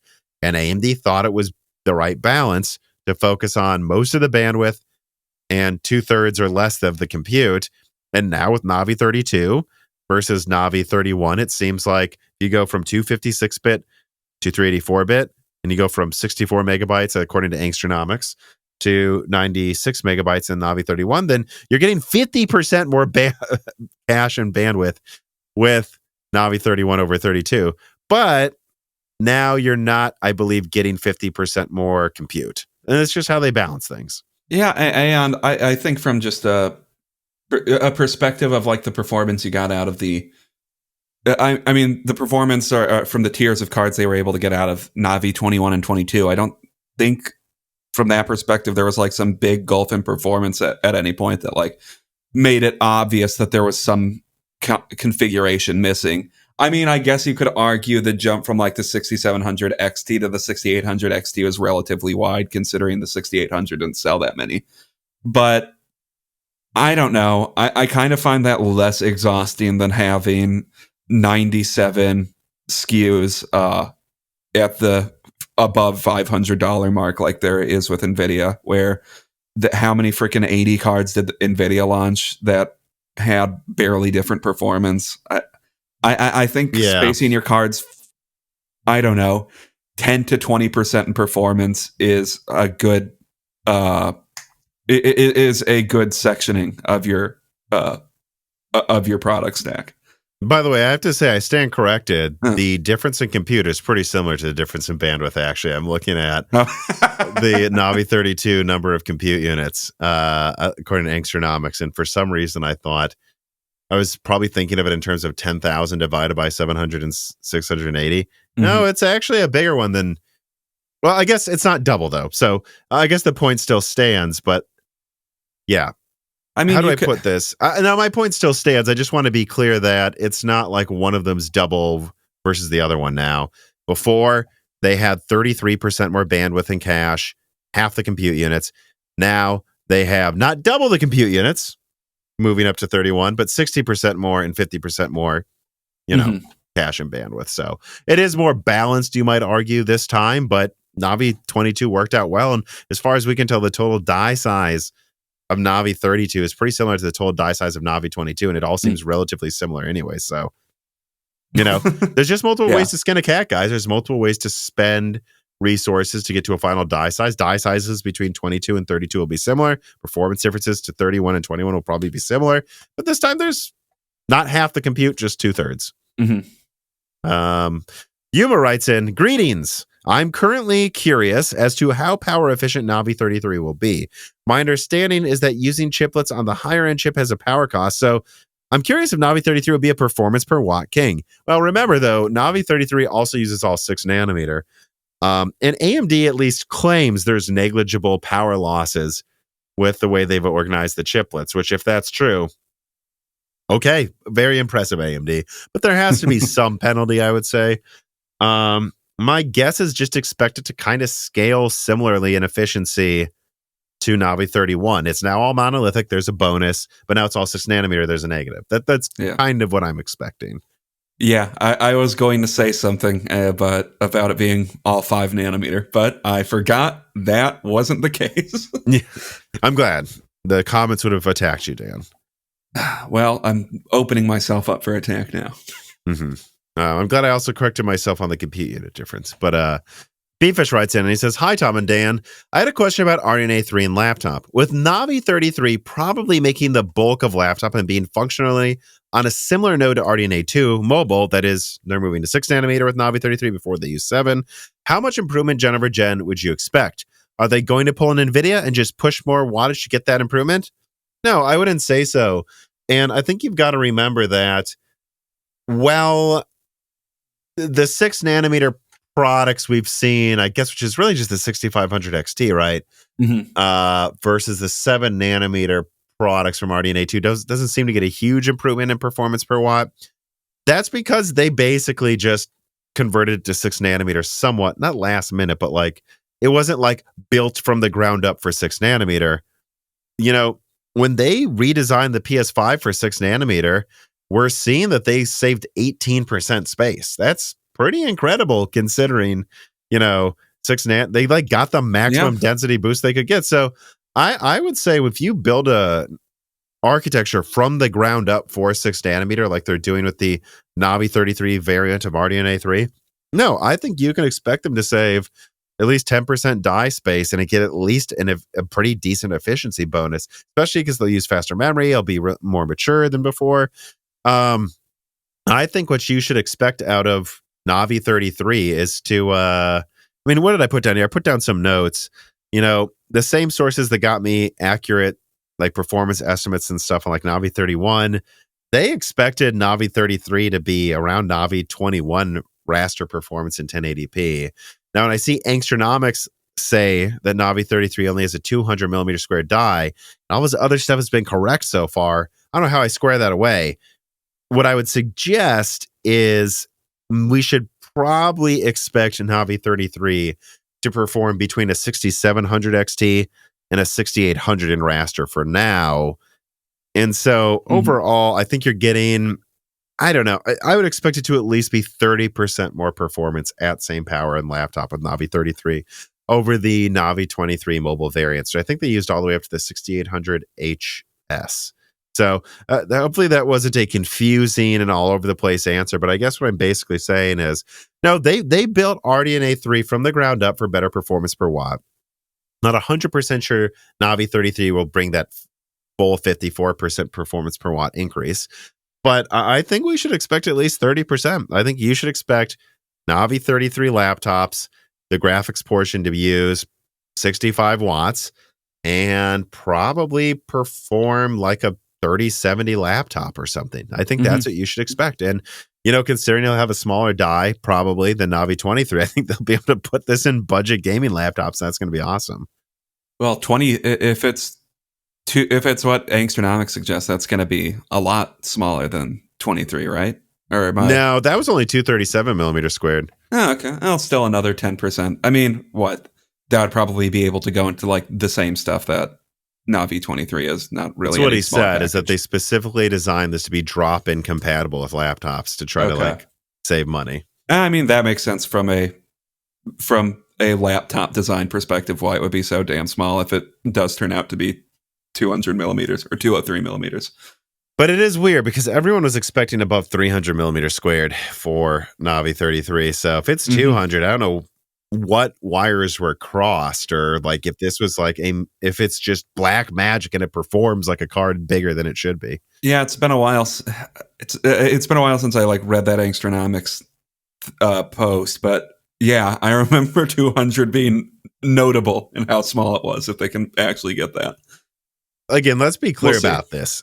Even if it was only like an RX 6700 XT in 1080p performance, it's 2/3 the die size. And it's on 6 nanometer from 7. This is a small node shrink, but not a big one. If they manage to accomplish that, that is masterful silicon design. Do you remember what TSMC advertised for the density increase for 6 nanometer? I don't know. I think it was like 10 to 20% or something. Yeah, so I don't know. If they do this, I don't know. Then this is still the most impressive die from a design perspective I've ever seen. This is actual efficiency, not just 20xing cache and using GDR6X and being like it's stronger. Mr. Sideburns writes in and he says, "Hi, Tom and Dan. With AMD now making chiplet GPUs, how far away do you think they are from APUs made from a combo of CCDs, GCDs, I/O, and MCDs or cache dies? I know it's not too far away in data center, but will we see it in laptop or desktop anytime soon? As a side note, when do you think that Intel will catch up with AMD's APU performance?" Well, I'm not going to bother speculating on that because that's its own giant discussion in and of itself. And I'd have to take too many things into account to, waste too much time on that here. But what I will say is, guys, the dies that are about 200 millimeters squared have had fantastic yields since 16 nanometer.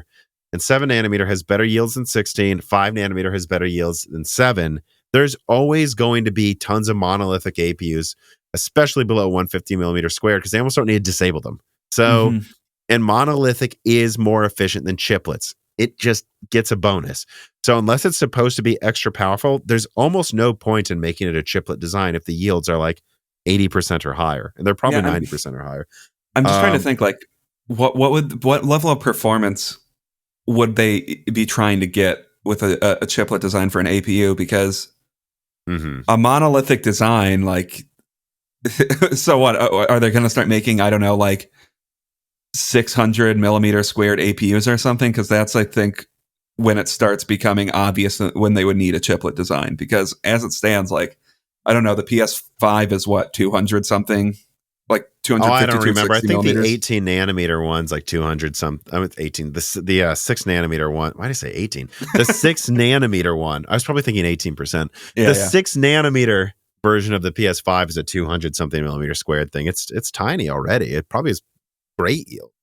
Yeah. So I just don't think you need to go beyond monolithic, really, at least right now, unless we're starting to just replace GPUs and CPUs with APUs regularly. Bless me, Dan. I mean, sorry guys, I sneezed, but I did it off mic, so probably didn't annoy you. But yeah, I mean, and then let's also be clear about this. What could they use it for? I don't know. Let's say Xilinx had an AI engine Strix or something was going to use. I could see that being a chiplet thing. Although again, you'd probably just want to design it into the monolithic thing as an IP block anyways. Or let's say there's a cache die, but then you can just put the cache on top. So it's hard for me to come up with an example of why they would do it unless it saves money adding MCDs in the future. They can swap out various MCDs, like maybe there's a DDR4 one, a DDR5 one, DDR6 one, and a GDDR6 one. that they can use for an APU meant for gaming. I think that's the situation I would think of. But besides that, I don't see that much of a reason to use chiplets on an APU. And also, they are going to Dragon Range.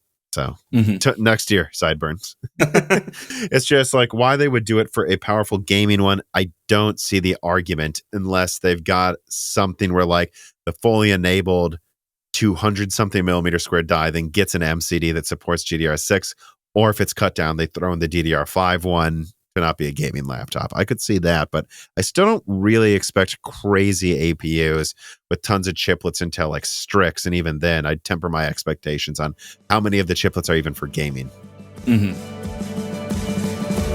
Although this fall has been insanely busy for most members of the Moore's Law is Dead team, there's one team member who's been allowed to take it quite easy recently, and, well, unless you're Reese, unless you're just a dog chilling on a fall afternoon, you could probably benefit from as little wasted time as possible, and you should probably then try Vite Ramen. Vite Ramen is a delicious American-crafted source of protein and nutrients that takes minutes to make without sacrificing taste. This includes their classic packages that make it easy to add protein and other ingredients of your choice while cooking, and their new Ramen Go packages that offer a healthy microwavable option for those who truly only have a 15-minute lunch break, whether you're back in the office now or still just working from home. Vite Ramen, you'll never be too busy to eat. And if you click the link in the description and use the offer code BROKENSILICON, you can save 10% off a variety of different products, including special bundles for Moore's Law Said fans, raw nudes if you want to make up your own recipes, and the Vite Go packages as well, and other cooking utensils and products. Whatever you'd prefer, using these offer codes really helps support Moore's Law is Dead tremendously, and it gets you a good deal on a healthy, fast to make, and tasty, reliable sponsor of Moore's Law is Dead. Try Vite Ramen today. All right.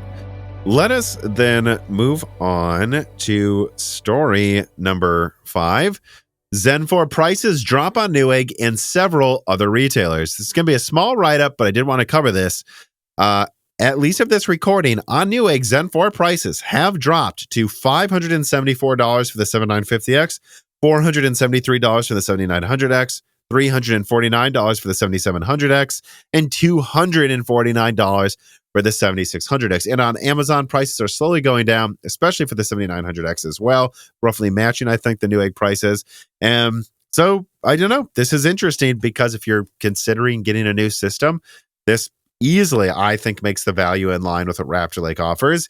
And it also follows what I suggested months ago AMD would do if Zen 4 doesn't sell. You go to AMD.com right now, the official MSRP has not changed.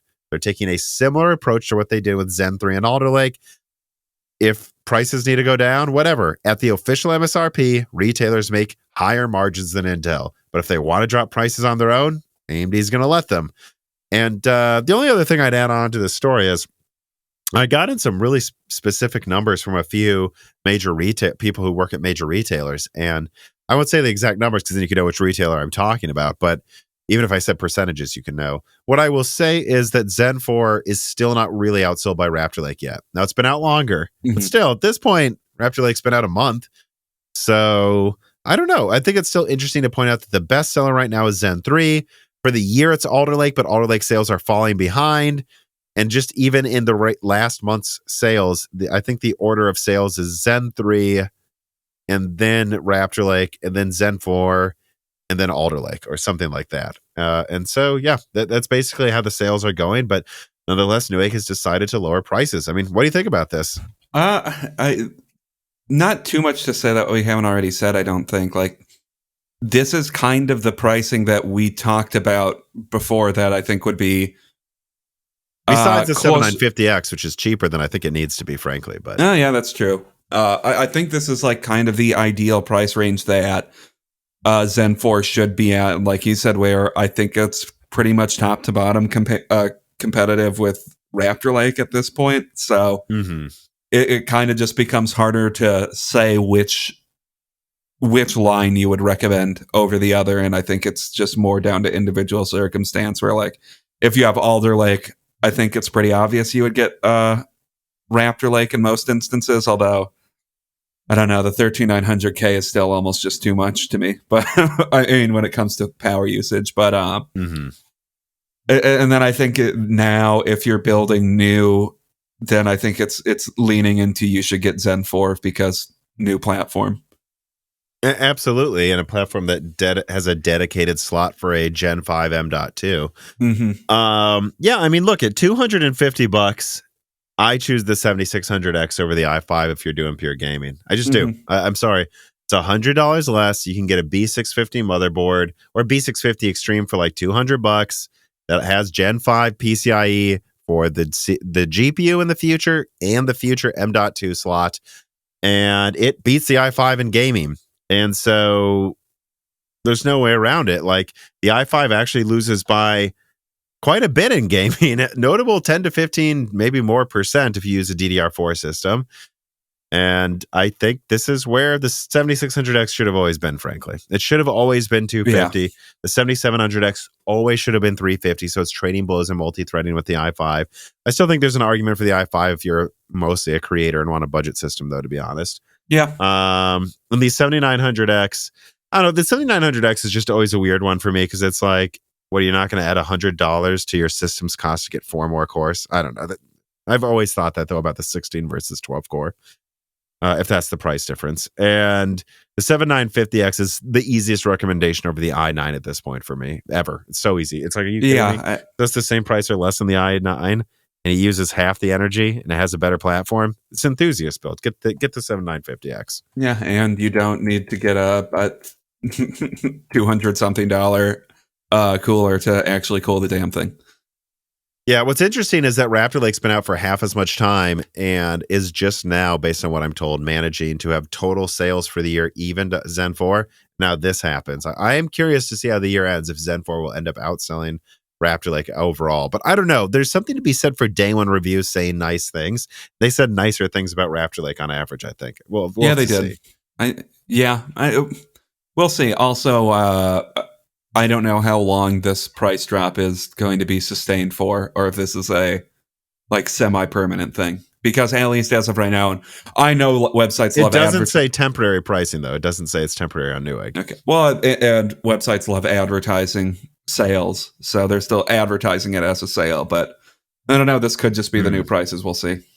Yeah. Yeah, I mean, I would expect them to go back up at some point if they sell really well, because if they're selling well, then they're going to go, oh, well, then it could be a little more than this, which I would suspect the 7600X and 7700X should stay where they are.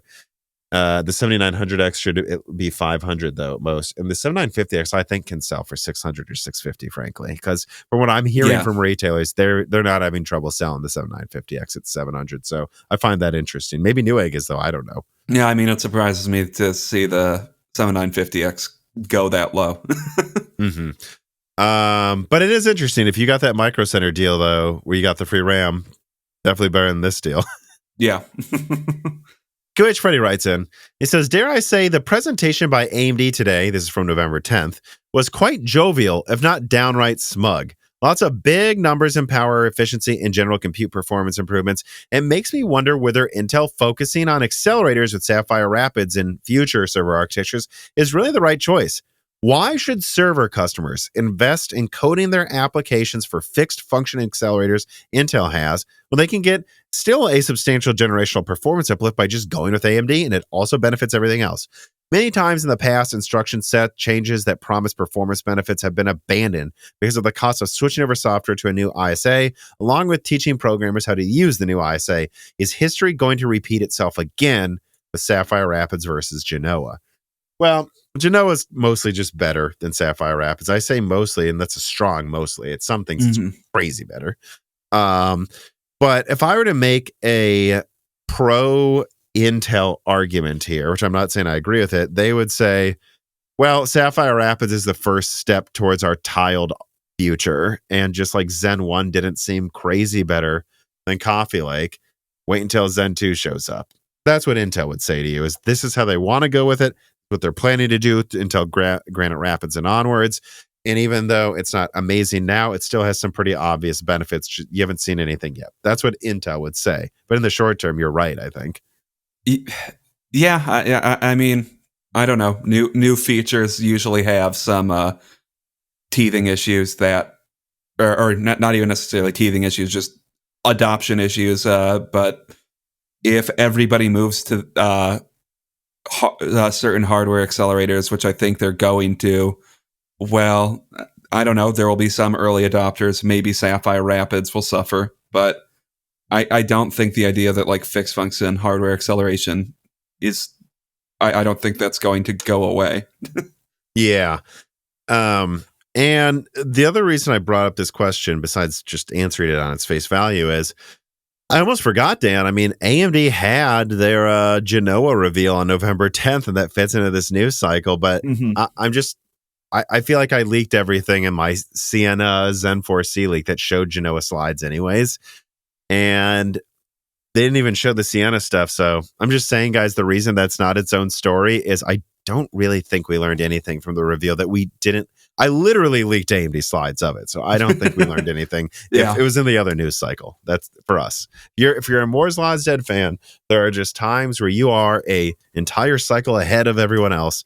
This is a circumstance where I don't think we would have had anything to say about the Genoa reveal, right? Mm-hmm. All right. Well, then let us move on to something that I am sure we have a lot to say about with story number 6. Intel Meteor Lake, Arrow Lake, Lunar Lake, and Panther Lake leaked. All right, here we go. On November 9th, Tom leaked a flurry of details on upcoming Intel desktop architectures. First of all, Meteor Lake is trying to launch on LGA 1851 by the end of 2023, although there could be delays, and it will have 6 big Redwood Cove cores and 16 little Crestmont cores if it does come to desktop, and people should expect the Crestmont and Redwood Cove cores to respectively bring about a 15 to 25% IPC increase over the big and little cores they're replacing. So it's big, but that will come with a slight clock speed regression. And then Arrow Lake comes out second half of 2024 on the same LGA 1851 platform with 8 Lion Cove cores and 16 Skymont cores.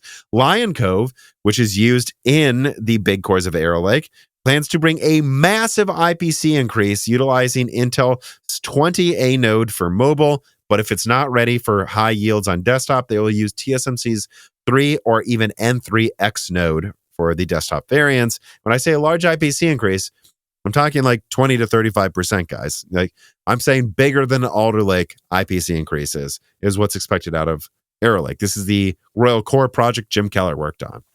After that, and I also should add, there were plans, apparently, at least designed, for an 8+16 Meteor Lake and an 8+32 Arrow Lake. But for whatever reason, those versions were canceled. And now Intel is basically, if they launch them to desktop, launching the mid-range die for desktop or the HX laptop configuration as the top desktop die. After Meteor Lake and Arrow Lake, Lunar Lake is planned to launch at the very end, like December or maybe even early 2025, December 2024 or early 2025. Lunar Lake SKUs with 4 Panther Lake big cores and then 4 little cores. Think of Lunar Lake as similar to Tiger Lake U, the 15-watt quad-core Tiger Lake APUs. This is like a premium ultrabook architecture that is testing out the Panther Lake, the Panther Cove, sorry guys, the Panther Cove big core architecture early. And then Panther Cove will be used again in Panther Lake on desktop in 2025 or 2026. Aiming for a top to bottom conquest of leadership performance and efficiency. And also more lakes, Norton Lake and Anderson Lake were architectures canceled. So how would I summarize all of this if you've gotten confused by all the lakes, coves, and monts that I've mentioned? And I don't blame you if you did. Well, basically, Intel looks pretty fucked next year. I mean, that's what I put in the lineup. I'm sorry, guys. Like Phoenix comes out on 4 nanometer with Zen 4, next to Zen 4 with 3D V cache. They really don't have anything but Raptor Lake refreshes mid next year at most, and it's just going to lose. And then if they even bring Meteor Lake to desktop, it's going to cap out at 6 big cores. Overall, 6+16 with a better architecture is better than 8+16 Raptor Lake, but it's not going to probably even beat Zen 4 X3D, and it's going to get crushed by Zen 5 at the beginning of 2024. And then that's probably going to be another rough 6 months until finally Arrow Lake comes out. So overall, next year is going to be a hard one for Intel in the CPU department. But by the end of 2024, things should start turning around. And there's a chance Arrow Lake and Panther Lake just firmly take the gaming performance crown, which would be exciting to see. Oh, and one more thing in that video, or that leak, I should say, which was a video leak. To make up for their multi-threading losses, they seem to be focusing on a true return to workstation competition with Fishhawk Falls and so on and so forth, and a Granite Rapids Redwood Plus workstation lineup. So yeah, even if so I don't know. I think I've said enough there. You know, they're kind of cheaping out on how hard they push their desktop lineup over the next year, but they're going to have an HEDT lineup nonetheless. A lot of stuff there, Dan. What are your thoughts? Meteor Lake, it sounds like it's kind of a repeat of Comet Lake, right? Yes. I don't have that backwards. Right. No, you have it right. Okay. It kind of sounds like assuming that's what you meant to say. Like, you think it's like Comet Lake, where it's like better, but like Yeah. It's like better, but also technically, but there's 2 fewer cores. I don't know. Oh, no, you're thinking of Rocket Lake. Oh, yes, I am thinking of Rocket Lake. Sorry. Sounds like a repeat of Rocket Lake, where it's just, I don't know, technically kind of better, but there's 2 fewer cores, and I don't know. I guess they'll be able to advertise better price performance. I mean, better gaming performance than their previous generation, I would guess. Maybe they'll be able to beat Zen 4X 3D gaming performance, but I don't think so. I could see a situation. Will there be some games where they do that don't use know. the 3D V cache well? Maybe, but I could just see like the 7700 X3D or the 7900 X3D being the gaming performance kings for an entire year, and then midway through that, Meteor Lake comes out and it's like, this is an option too now. It's like Rocket Lake, but at least it's not inefficient. Yes. And that's how I would summarize Meteor Lake. And then, I don't know, Arrow Lake seems like it's where they're back to competition again. And then Panther Lake sounds like where you might it's been more competitive this entire time than when AMD was down in the dumps, but Panther Lake sounds like where Intel could truly be like the resurgent, clearly better than AMD again. Yeah, and which, that's what 3 years now, I guess. Right, and since you're getting really distant into the future, like, let me bring up these reader mails that kind of get into that. Beeffish36 writes in and says, I had a question in your recent video. Lunar Lake does indeed sound like Intel attempting to win the under 25 watt laptop space. However, I wonder what about the iGPU portion of that. The thing that excited me about Arrow Lake was 320 execution units of Battle Mage graphics with an additional on-die cache, and the graphics seem to be precisely where Intel is dropping the ball of late. How is Intel going to compete with Strix? Guys, this stuff is so far away that it's like, and I did have a number suggested, by the way, for Lunar Lake, but I decided not to leak the graphics information I had because I just didn't have multiple sources corroborating it. So I'm like, let's save it. But it should have weaker graphics than Arrow Lake, but it's a lot smaller die, or at least don't expect it to be a graphics conqueror. It's just going to be good for the amount of energy it uses. But when it comes to like, how are they going to compete with like anything after Strix? It's like, guys, I don't know. I mean, Strix uses Zen 5. I think they're going to have trouble competing with that. But by the time, Lunar Lake's out, AMD will have Zen 6. Mm-hmm. Right. So, when you talk about like competition up then, it's like, I don't even know what AMD is going to have. So let's not speculate yet if Lunar Lake's going to be that impressive. Yeah, I mean, I think AMD has generally been pretty good on executing on its timelines, but like when we're talking 3 years out, I don't know, that could be like a 3-4 month window still, even where it's we need to wait and see how all of the performance of both products ends up going, which it's just, which it's just hard to even predict at this point. And then we have to see how well both of them execute on their timelines, which, depending on how well they do, if AMD starts falling behind at some point, who knows? Maybe AMD could be behind Intel as far as their execution timelines go, like 3-4 years from now. Mm-hmm. Which, getting the future questions out of the way, I should write, and he says, Tom, do you have any yield information on Intel's upcoming nodes? Intel 4, Intel 3, Intel 28, or Intel 18 Angstrom? 0. 18 has 0 yields, 20 angstrom has 0 yields, and Intel 3 has 0 yields because they're not out yet. So I can't tell you how well they will be. What I can say is Intel's 4 node seems to be better along to what 10 nanometer was, but it's still like a year away. So guys, no, it's too early to say where they will get. I think their Intel 4 node will progress way better than 10 nanometer did, but it's still too early for me to say if it's significantly better than like Broadwell 14 nanometer by the time it comes out.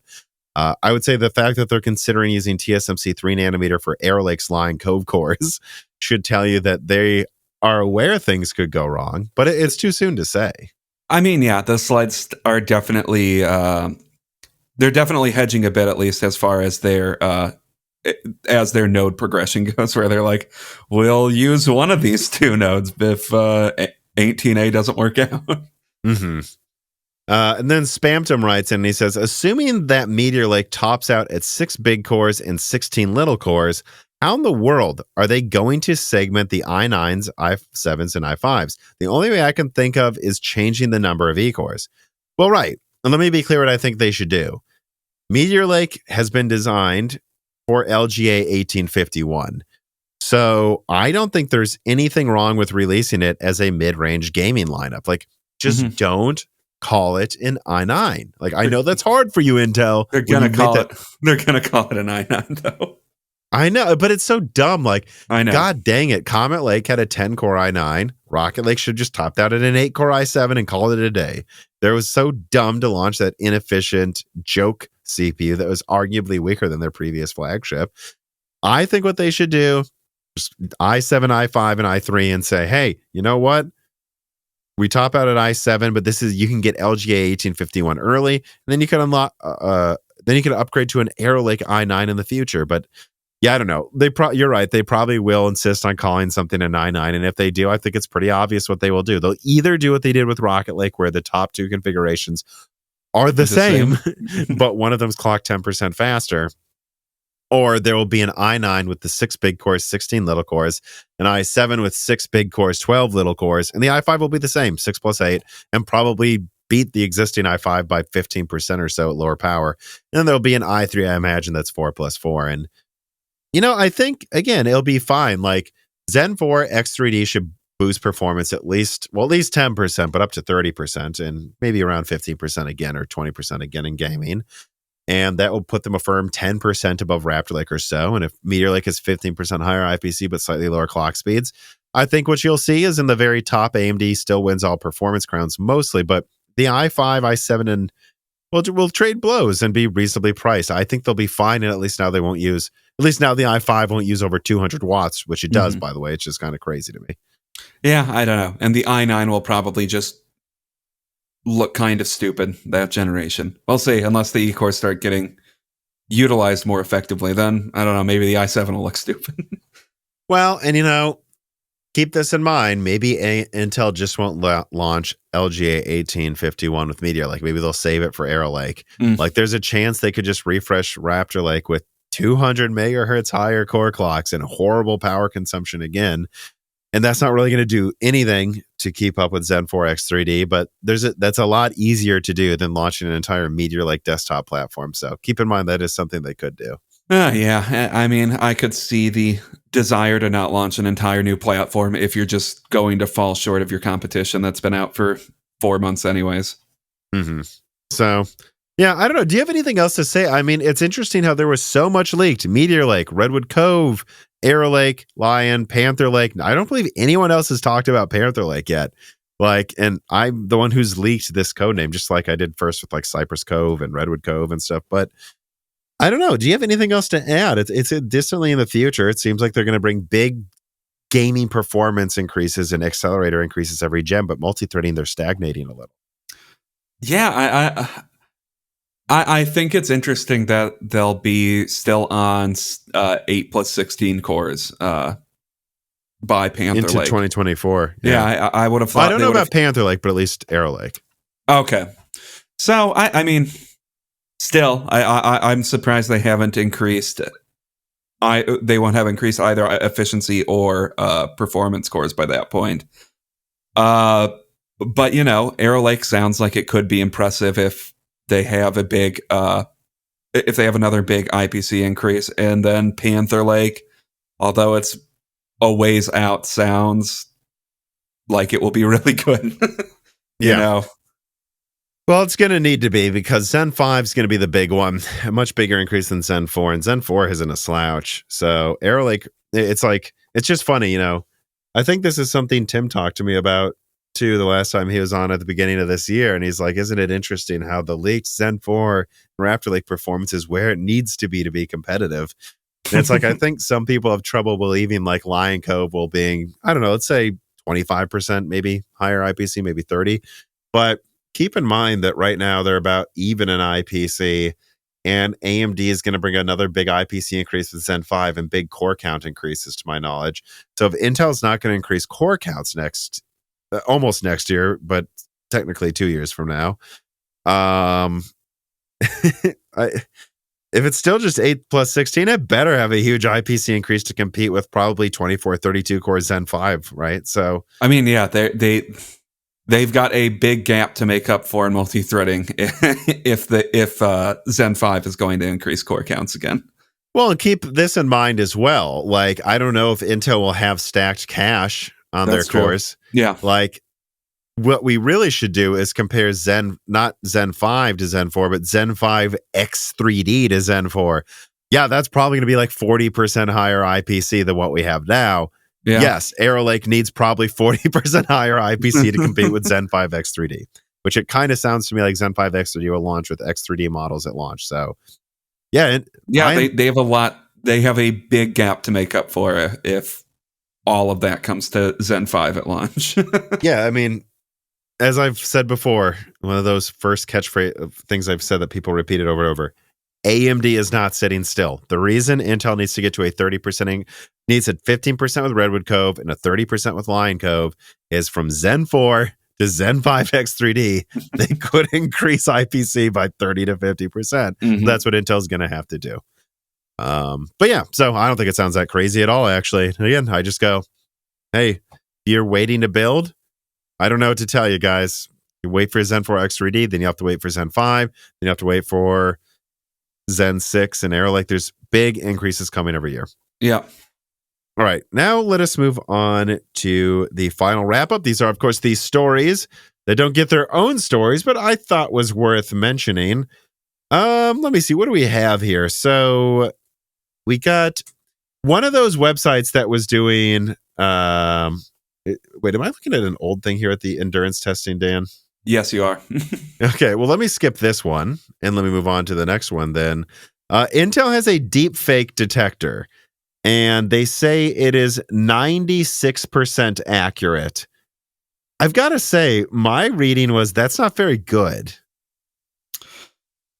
I mean, they're going to say it's good, but as I don't know, as people get better at doing their doing deepfakes, that number is going to go down. I mean, it's one of those evolutionary arms races where the people making the deepfakes are going to constantly be figuring out ways to evade the AI thing, and we're just going to have this battle back and forth between being able to identify deepfakes and people figuring out ways to evade whatever they're doing. Right, because when you say 96% accurate, it's like, okay, I guess that's almost a certainty, but I would want 99%. And they're getting substantially better every year. So, if you're only 96% good at noticing a deep fake now, next year, what are you going to be, 50%? That's not enough. Yeah. I don't know. Deepfakes in general, just that's just, a bomb waiting to blow up with insane implications. I mean, I haven't seen a deepfake for a while. I don't know how good they are now. I've generally been pretty good at being able to identify them, but wow. I saw a recent one, and I gotta say, Neil Brennan just had a stand-up special come out, and he was talking about it on a podcast, which I think it was an incredibly good stand-up special. Go check out Neil Brennan's special on Netflix. On a podcast, he said that he used a deep fake for his face for part of it. Really? And it's And he says, you will not, I'm not going to tell you where. You have to tell me when you think it is. It's impossible to notice. He said it's because he delivered a line and they didn't quite get his face when he delivered it. And he's like, well, for the joke to land, you've got to see the face I'm making. And so they deep faked in a face. Now, look, that was with he said it cost them like $2,000 a second and they only had to do a few seconds to fix it. And he also said that it was aided by him helping deep fake it in. But he's like, the fact that you can just do that now and edit in old speeches with things that you can say and it's unnoticeable. What happens when it becomes $100 a second? I don't know. We need a deepfake detector that's way better than this. Yeah, because there are certainly, even from like 4 years ago, there are people that freaking can't identify deepfakes. So we need something. Yeah. 96% isn't cutting it. We're going to need 100% now and hopefully 90% in the future. 99%, I mean. Micron reducing DRAM and NAND production. So this is also, and Micron had pretty horrible earnings as well recently. I'm just throwing this out there that a lot of companies are reducing production. I don't know, guys. The recession really is here, and yet prices continue to go down. There's no recession. There's no recession, yeah. Also, Asus announces an RTX 3060 Ti GDDR6X model. And I looked it up, and I did find a tough 3060 Ti GDDR6X on Newegg for like $695. So I don't know what that's about. I assume it'll get cheaper. I don't know. If this got to 90% the performance or 95% of a 3070 and it was like $400, I guess I can see the argument. But so far, I'm not that excited about this. Yeah, I mean, I can see why someone made it, but not at that price. Yeah, I assume it's an early import from China or something, but I don't know. Also, LG announces a 1440p 240 hertz OLED monitor with a 0.3 millisecond response time for $1,000. That's actually getting there. Yeah. I actually was about to send this to you, and you I noticed it in the script already. I think this is a big deal because it's almost felt like how can't we get defeated talking about when is OLED coming to reasonably priced monitors? And it does seem like late next year we'll probably have them finally. Yeah, I mean, this is still pretty expensive, I think, for what you're getting. Well, it's a 1440p monitor, but I don't know, if you're a high frame rate gamer, this looks pretty good. Yeah, so I don't know. This is I imagine the contrast and just the color is going to be amazing. So I guess if you, I found that on OLED, I'd have to test this monitor to know if it's true, but on some OLED panels I've seen, it depends what the content is, but I don't notice aliasing as much. Mm-hmm. It's not quite like a CRT situation where aliasing is just so different that you practically don't see it, but it is halfway between CRT and LCD, I would say. And so I don't know, 1440p OLED, $1,000. It's probably pretty good. And if they made that $1,000 for 4K there, I think we're there where we have awesome monitors to power with RDNA 3 and Lovelace now. Yeah. Well, not Lovelace if it's 4K because it couldn't hit 240 hertz, of course. All right. Now let us move on then to the final reader mails. Pigeon writes in and he says, "Hi, Tom.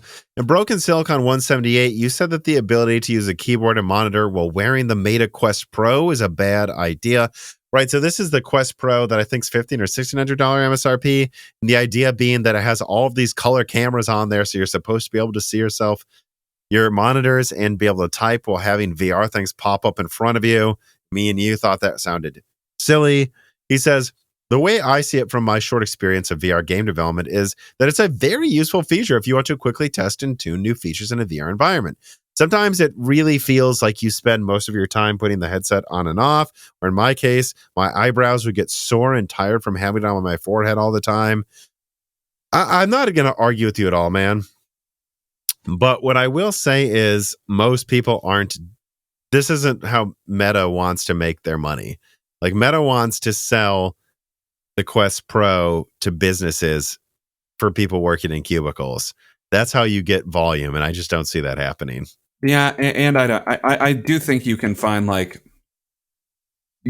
use case for anything for most of these products, like if they're relatively well made, which the MetaQuest Pro is, I'm sure, a well made product, but I just don't think that speaks to there being a breadth of applications to the MetaQuest 2, at least for like from a business sense, because I don't think most people would want to be sitting at their office with a VR headset on, because I just don't see what you get out of it.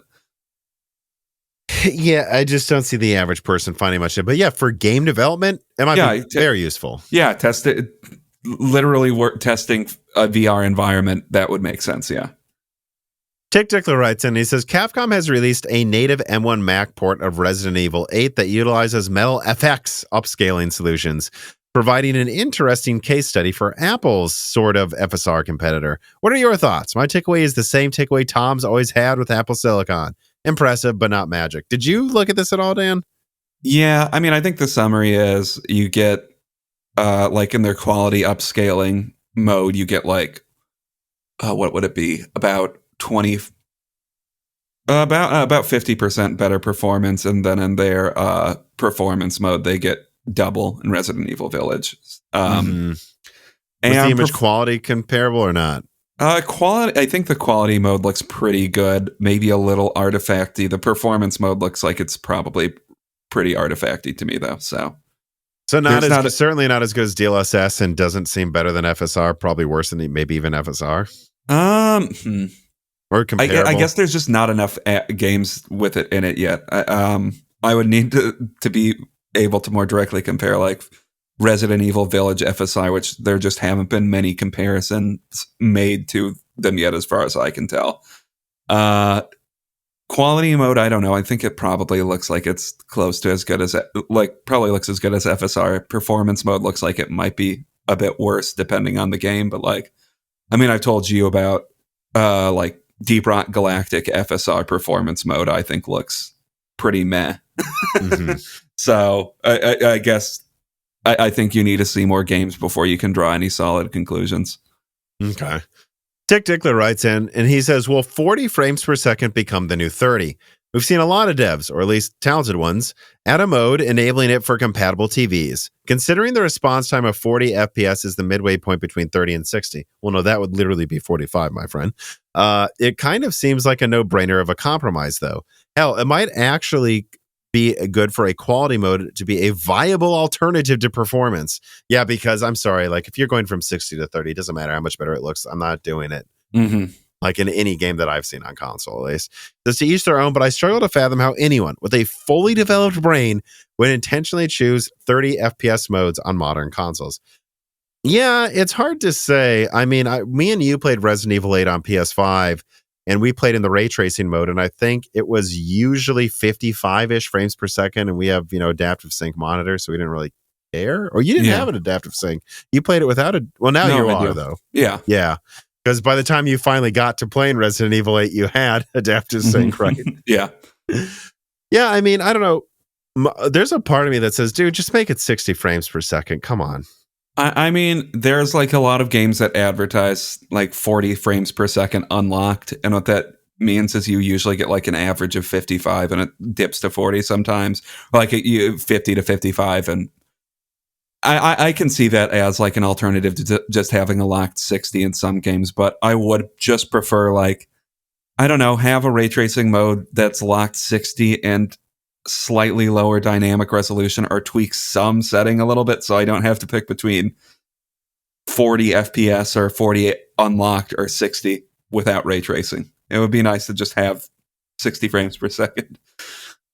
I agree. I think I definitely get Tick Dickler's point of 30 FPS makes it a non-viable option because no one would choose that with a brain.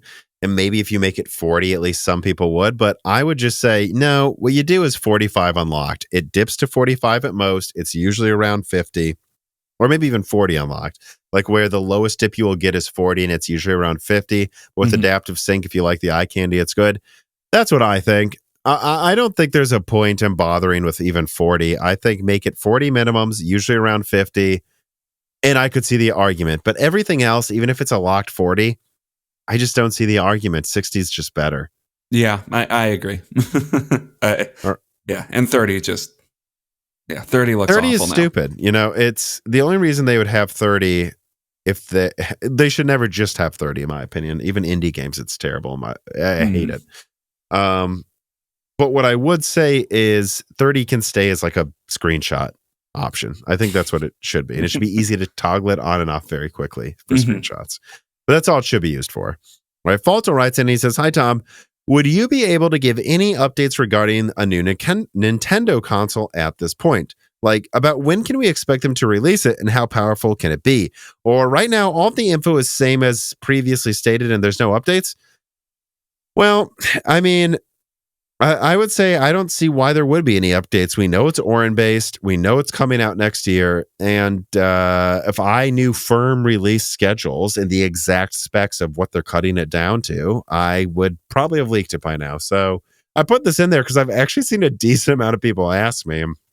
Maybe I'm just missing something. Maybe there's been more Nintendo leaks recently and I missed it. Certainly possible with how much AMD, Nvidia, and Intel news there's been. But no, I don't think there's much else to say. I think we recently did I don't remember if it was with you or a guest, a pretty big breakdown of what to expect out of the Nintendo consoles. And I think we know, guys, you know, it's going to be a lot stronger than last gen.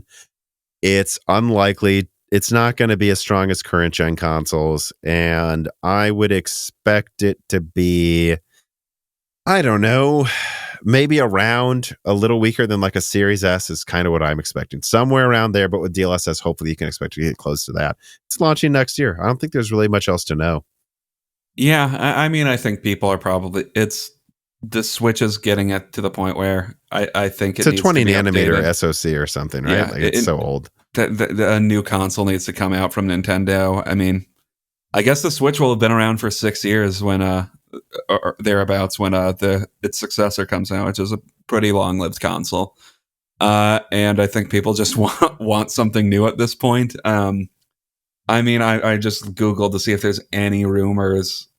It doesn't look like there's anything really new coming out. I mean, Tom, did you know, according to this rumor, that the Switch 2 might use Nvidia technology? What? Exactly. So if that's the latest rumors, is just people leaking what we've already leaked a year or 2 years ago. I don't know, guys. Yeah, I don't know. Well, I'm sure we'll see more early 2023 or something from Nintendo. Yeah, I think what I heard is the earliest they'll be ready is like, what was it, like either end of this year through late next year. And so we'll see. And they've done spring launches for handhelds a lot. So it makes sense if it was first half of next year. All right. Well, that's all, that's all we got on the agenda here. Anything else you wanted to say, Dan? No, I don't think so.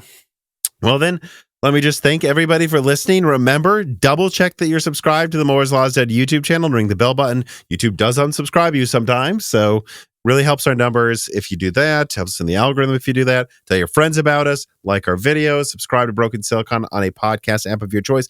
Give us a review on Apple Podcasts. All that helps people find our content without needing to be on YouTube.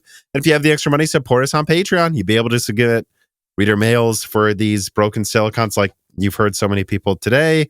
You'll be able to ask guest questions. Got some very exciting guests that you've already heard about, Dan, coming up over the next month. So you're definitely going to want to be a patron to ask them those questions. And there's, exclusive podcasts like Die Shrink, free questions on loose ends, access to the Discord. There's a lot of stuff out there if you support us. And we can't do this without that $2-4 or something from patrons every month because it's a consistent income. But otherwise, I don't know. Thanks, everybody, for listening. Have a great week. Goodbye, everyone. This podcast was brought to you by the YouTube channel and website Moore's Law is Dead. Moore's Law is Dead and Broken Silicon are trademarks of their creator, Tom. That guy is me, and I am indeed the creator, editor, writer, and showrunner of Moore's Law is Dead podcasts, videos, articles, and other media. However, I don't do this alone. Moore's Law is Dead is a team with Broken Silicon co-hosted by my brother, Dan, audio editing by Gerard Cortez, and special assistance by Carbon Cry. Find all of our information, including the information of sponsors you can support, at www.mooreslawsdead.com. If you would like to send fan mail or hardware to us, please mail parcels to Moore's Law is Dead at P.O. Box 60632 in Nashville, Tennessee, zip code 37206.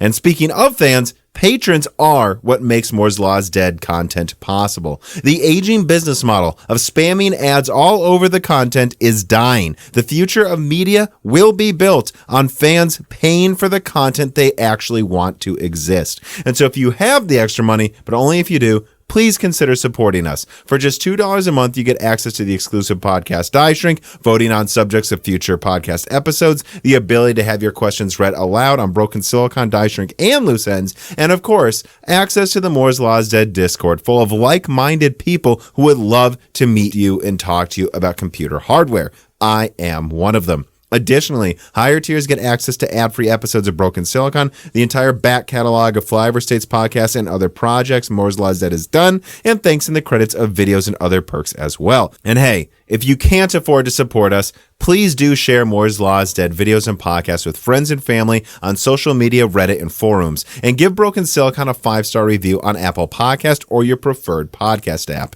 All of this really does help so much. And if you'd like to advertise on the podcast, hire Tom for consulting, or are a person of interest who would like to be a guest, please reach out to the email address mlhbdead@gmail.com. But as I said, this podcast would not be possible without its patrons supporting it, and so now it is time to give a personal thanks to the greatest of the fans. The following supporters are at the 10 gigahertz or higher producer levels: Brad Medlin, Drita Full, AV, Anthony Greffa, Greg Pateki, Muhammad Akwari, Brett Jones, Aaron Close, Little Germany, Jan Rauner, Daniel Hyde, Shredberg, Brian Riggleman, Dr. Foreman, Sam Miller, Deke, Thomas Rupp, The Mechanical Philosopher, Terrence Herod, SNES Chalmers, Tom Bailey, Greg T. Wantek, Andrew S., Frank Zelinsky, Daniel D., MJB1, Eric Jackson, Justice Brennan, Sammy Good, Velcom Alev, The Boss Haas, Nicholas Buckner, Spantrum G. Spantrum, Jonathan, Lord Starstream, General Drips, Blake, Franco Frederic, Matthew Lazier, Jensen Wang, Nathan Mose, Aziris, Gregory Acker, Dominique Koch, Jake Dude 23, Jake Martin, Cameron, Kristen Lavoie, HardForroom.com, Original Russ, Slicky, Lance Bassler, David Cowden, Ricky Tan, Christopher A. Butler, Jeezy Ziggy, Sarcastro, Stephen Hart, David Sebastian, Meat and Pork, Stu, Tim Robb, Luis Correa, Ian Clifford, Jesse Jess Kowiak, Travis Gooding, Holden Mobley, Nanyan, Chris Rich, Deepest Learners, Mad, Zutsu Taylor, Stephen Coates, Michael McGee, Chuck Glidden, Sammy Malas, Greg Trini, Patrick Groh, Amiable Chief, Brett Summers, Milton, Stephen Dick, Tommy, Kundin, Brucha, Mark Mitchell, Mac Daffy, Delmaine Peterson, James Anderson, Marshall Pierce, Mark Raidmaker, Dave Schultz, 3DS Boy 08, Hal Buma, Norithio, Matthew Landavazo, Stefan Koladik, Henry Zhang, Judson N., Brendan O'Connell, The Grid, Michelle Pell, Mitchell Pell, 31337 Antics, Joseph Kelly, Noah Nukuela, Hexapuma, Grisantine, Jerem Ferreira, Mayor, Keith, Kita, Abdul Kadar, Precision, DNA Tech, Nicholas Alexandra, Jean O'Shea, Royce Meyer, Charles Russell, Reginald Ari, Slushbod, Tika Autumn, Jackson Miller, JSMMH, Neith Rezink, Mean Dean, Cal, Andre Jacques, Gaiman Since Reagan, Jeff Sadler, Jordan Semkovic, Loophole 35, Winstar, William Welpley, James I. Rader, Corey Leonard, Nalima, John Shin, Justin Bussell, Kelvin, Austin Haggerty, Roger Davies, Shay, William Leaked, Corey Capel, Evan Dingle, C2, John Iverson, Samuel Park, Iron, The Eternal Dreamers, Jansen, Angima, Mark Central, Derek Lambine, Michael, Forza Pores, Him Sagung, Robert Davidson, Space Channel 5, Beer Motor, and of course, thank you to Sahara for the music.